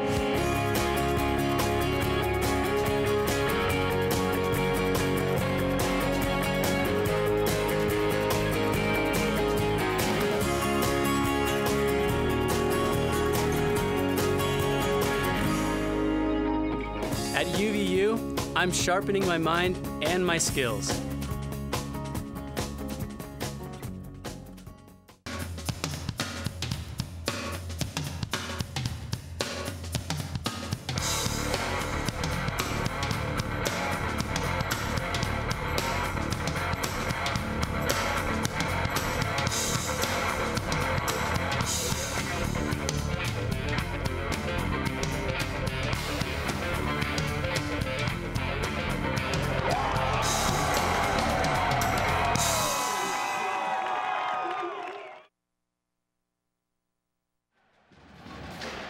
That's the Green Man group here trying to cheer on the Wolverines. Right now they're leading by 7, just under 4 minutes to play. We showed you UVU's next few games being a pretty tough road trip. Boy, North Carolina A&T, they've got their own road woes to deal with. This is the first of 7 road games for the Aggies of North Carolina A&T. After tonight, they're at Rhode Island, at Georgia Tech, at Ole Miss, at Longwood in New Jersey, and then they're in a tournament playing either Mississippi Valley State or Monmouth. 7 straight away games for North Carolina A&T.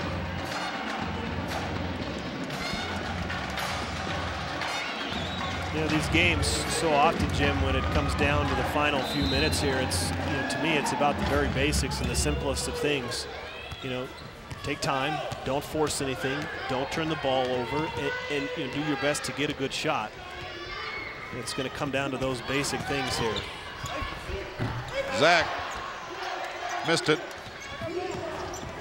A&T with the rebound. Good play there. They ran an isolation play for Zach, just not able to make the shot, but good play out of the timeout, getting Zach an ISO. Underwood dishes for the jumper. Beckford delivers. Another jump shot from Beckford. He's got 12 points. Yeah, he's come up big the last several possessions with that long 3 and now that jump shot. Coming up in 3 minutes left. Wolverines leading by 5. Holton will take a 3. Shooter's bounce. He just uses the most subtle and rhythm that he can get to get into his shot. It was just fun to see that. You kind of knew, had the feeling that that shot was coming. Underwood and Garrity collide. That foul is going to be called against Garrity. It's going to be his 4th. First Wolverine with 4. Clock stop, 2:44 to play. Yeah, and you get Hayes Garrity, you get Holton Hunsaker in there, you get Mitch Bruneeladded in those tough situations, and especially whoever is guarding Underwood as he misses the free throw. But you know, he's looking to drive, so you got to keep your feet active, try and do your best to keep Underwood in front of you.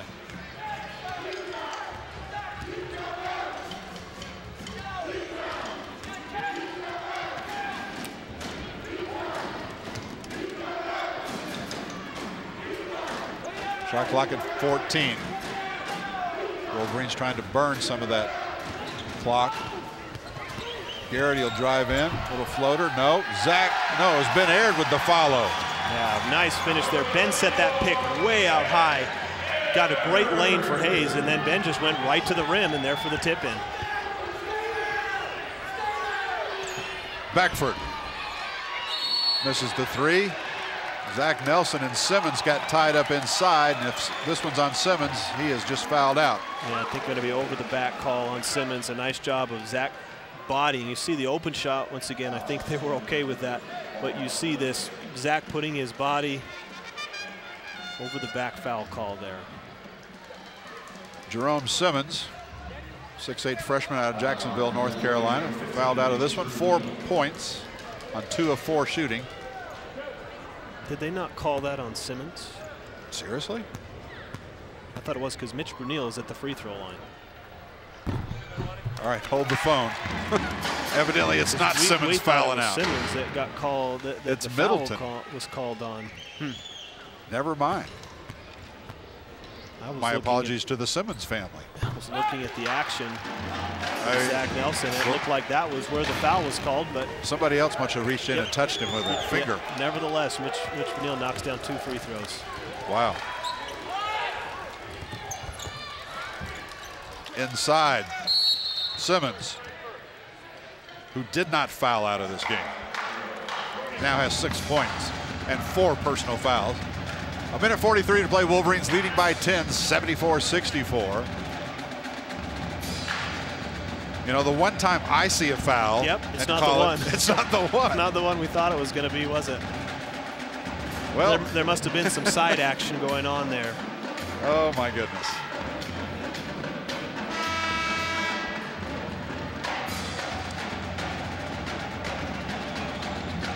Well, we talked about it before. UVU lost to A&T 64-55 last year. Actually, you know what? That is wrong. UVU won that game 64-55 last year. Somebody wearing a striped shirt just wrote in that graphic, I'm sure. Jim, you're going to get. Yeah, UVU leads this series 1-0. Yeah, and they can go up 2 if they're just going to take care of the basketball, stay out of the corners, realize that A&T is going to be attempting to strip that ball. Wow, Mitch Bruneeladded almost had a breakaway. Yeah, long pass there. I think Zach signaling to Mitch, hey, come back and get that ball. But again, it's just about closing out the game here. Taking care of the ball, use the clock. It's to your advantage. You don't need to foul. Don't give up any easy baskets. Sounds simple, doesn't it? It does. I make it sound really easy. Especially the no foul part. It's not, but it's what the Wolverines can do here. Wolverines by 10, shot clock at 11. Garrity trying to split defenders and turns it over. Pack on the breakaway. Bruneeladded stripped him. And it went off of Pack after Bruneeladded got him from behind. Mitch Bruneeladded showing some hustle. What an effort. I mean, holy cow, he chased that down and did not foul, stripped the ball. We're going to see the replay here. Look at this hustle. Reaches in, strips the ball, and it goes off of Pack's leg. Wow. Great play there. Typifies the game that Mitch has had. Fittingly, Mitch Bruneeladded on a 9-2 run for the Wolverines. Under a minute to play now, and officials want to stop this one and call another foul. This one's going to go against Ben Aird of UVU. It'll be his 4th.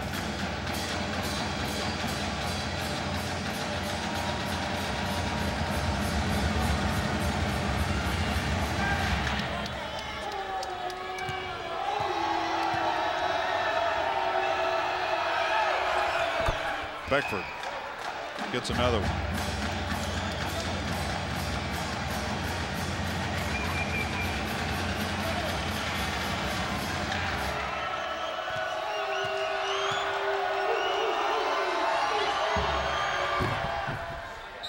Got them both.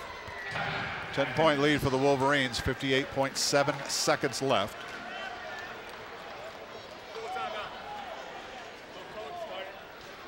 Let's go to Matt Baiamonte again.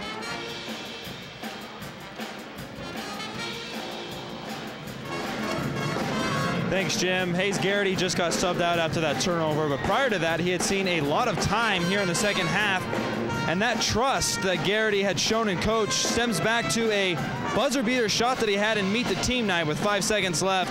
Holton Hunsaker picked him up full court. He dribbled to the half court, threw up a long heave and nailed it, winning the green and white game and Meet the Team night. So he certainly has coach's trust. There was a little hiccup there on that last turnover. I think we'll see him play late minutes throughout this season. Back to you, Jim. Yeah, I think the Wolverines are going to need all the help they can get off the bench this year with the schedule they've got.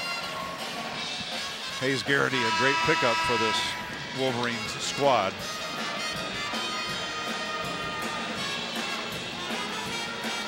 Mitch Bruneeladded, though, has really turned it on here in the last minute or two. Wolverines have 4 players in double figures, led by Holton Hunsaker's 16, Ben Aird's 15, Bruneelladded's got 14, and Zach Nelson 10. Oh, Hayes Garrity also has 10, making 5 players in double figures. Meanwhile, Middleton 19, Beckford 14, and Packwood 12. They're the 3 Carolina A&T players in double figures. Full court pressure from the Aggies now.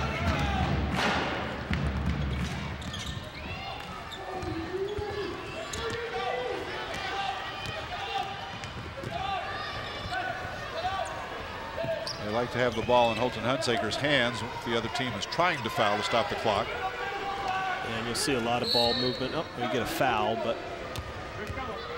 And before I say anything on who the foul is, we'll wait. Zach Nelson will be at the free throw line. The foul is against Middleton. He is fouled out. Guaranteed this time. 19 points on 7 of 14 shooting. 4 or 6 from the free throw line. Got a double-double, 10 rebounds to go along with those 19 points. I thought he played very well. I think the Wolverines did some nice things defensively on him in the second half. I don't think he got as many points as he wanted in the second half. I think he only had 6. I believe he had 13 points at halftime. He did. So Wolverines did a nice job. Combination of guys playing on him. I think it mainly Mitch Bruneeladded had a lot of the opportunity, but you know, you give Hayes Garrity, Keavi Enos, Holton Hunsaker a lot of credit too, because they at various times would be guarding him. Zach Nelson stuck at 10 points, 6 of 11 from the free throw line now. Gets the second one down. 42.5 seconds left.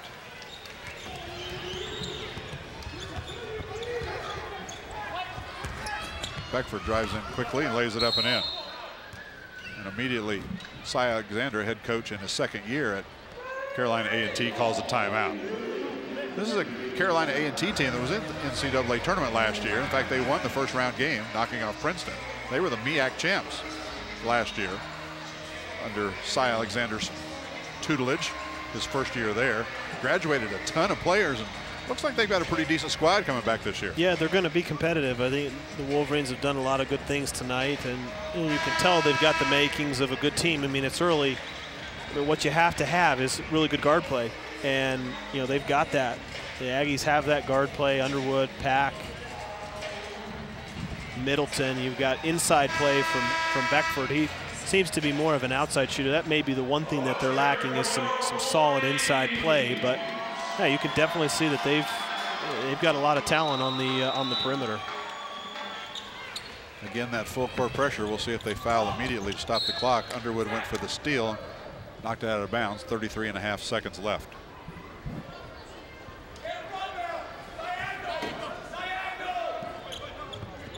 Zach Nelson will trigger.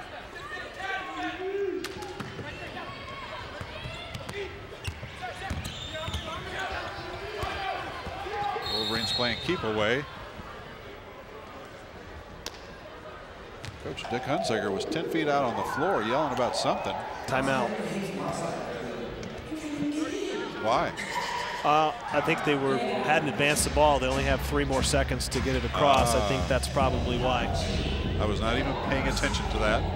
27.3 seconds left now. Wolverines up by 9. You know, I think, Jim, you know, where the game is, you know, it's in the Wolverines' favor here, up 9 points.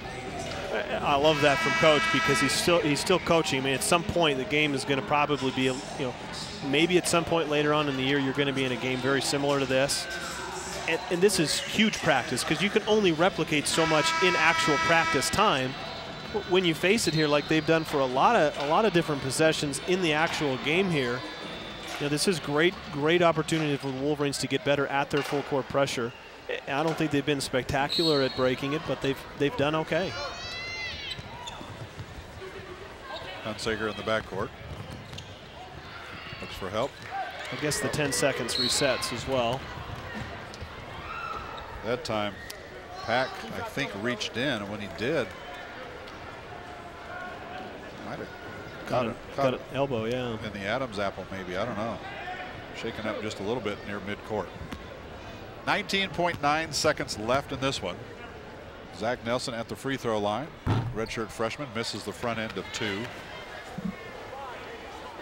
Zach just 7 of 13 from the free throw line.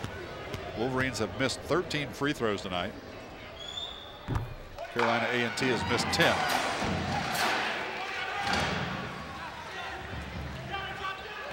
Wolverines. 51 fouls in this game.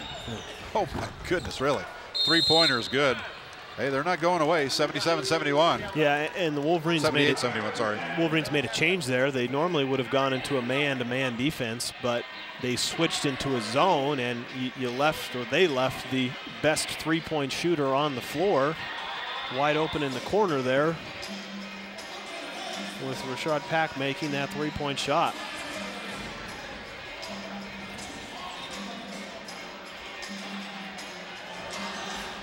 Coach Cy Alexander exhorting his team on. He's a heck of a coach. They were 20-17 last year. Still won the MEAC tournament, advancing, as we mentioned earlier, to the NCAA tournament.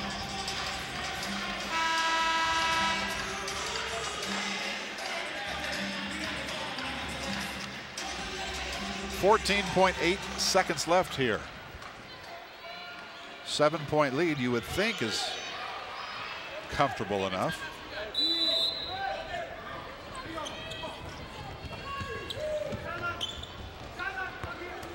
Into Holton, back over to Zach, now to Keabe. Keabe, the senior, smartly pulls it back out to burn that clock. And that's how this one's going to end. Wolverines are going to win this one by 7, 78-71. Wolverines are now 2-0. Carolina A&T falls to 1-1 on the season. We'll take a break. Back for your Costa Vida post-game show coming up next here on UVU TV. Come join the student section and cheer for the mighty Wolverines. Mighty Athletic Wolverine League sports passes are now available. Your mall pass gets you tickets to every NCAA home game, free food at the tailgate parties, prizes at the games, and lots of new friends. Get more information on their Facebook page or by calling Campus Connection at 801-863-8797. Go UVU!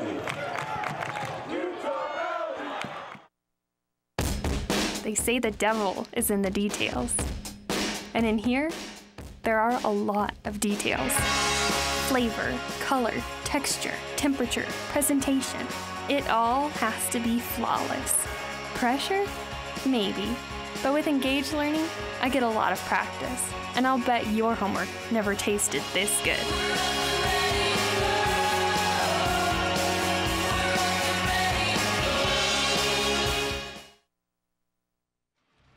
Welcome back to the UCCU Center. Jim McCullough on with Matt Peterson. Your Costa Vida post-game show. Wolverines knock off North Carolina A&T 78-71, the final score, 7-point victory. Matt, it seems like they're playing just good enough to beat whoever they need to play by 7 or 8. They beat IUPUI Friday night by 8, 7 points tonight. Yeah, a couple tough games. Yeah. And it's a great sign, not only early on, but looking forward into the season, that when the Wolverines are challenged, that they respond and they don't lose their leads. They toughen up defensively. They have great offensive possessions when they need it, and they come out with 2 great wins. You cannot complain about 2 home wins to start the season. Yeah, A&T led this thing 6-0, and everybody thought, what in the world's going on? UVU didn't get their first basket till 5 minutes and 20 seconds into the first half. But then all of a sudden the Wolverines ran off 11 straight and never looked back. They, let's see, A&T did cut it to 1 there in the second half, but yeah, Wolverines, as you mentioned. Let's take a look at some of the highlights, Matt, as the Wolverines, as you said, held on for victory here. with 1, 2, 3, 4, 5 players in double figures. Hunsaker leading the way with 16, Aird 15, Bruneeladded 14, 12 from Nelson, 10 from Garrity. Yeah, you know, you're going to see a lot of good plays here from the Wolverines. I thought they played extremely unselfish throughout the night. I mean, they had 23 field goals that they made, and there were 15 assists on those 23 field goals. So I think they did some really nice things. And again, Jim, to me, I mean, the message is pretty clear. You've got a total team effort. You've got Mitch Bruneeladded 14, Zach Nelson 12, Ben Aird 15, Kiabi Enos 7, Holton Hunsaker with 16, Hayes Garrity with 10, and you had Chad Ross with 4 points. So again, it's not being dominated by one player. It's being dominated by the team, and that's how you win basketball games. And a lot of these highlights are indicative of that. And you know, credit the Aggies from A&T, because they came in here and fought. They could have quit. They could have laid down, and they definitely did it. And you know, a direct reflection of them and their team, that they made it interesting and they competed till the end. Wolverines, as we mentioned, now 2-0. Their next game coming up tomorrow night in Stillwater, Oklahoma, against 8th-ranked Oklahoma State. That'll be radio for UVU fans. I'll be there calling that game. You're going to sit home and listen. I will. You lucky devil. You don't want a 3 a.m. wake up I'll be call? in bed when they're getting on the plane too. I don't want to hear about it. Next home game for the Wolverines, almost a month away, December 5th, I believe.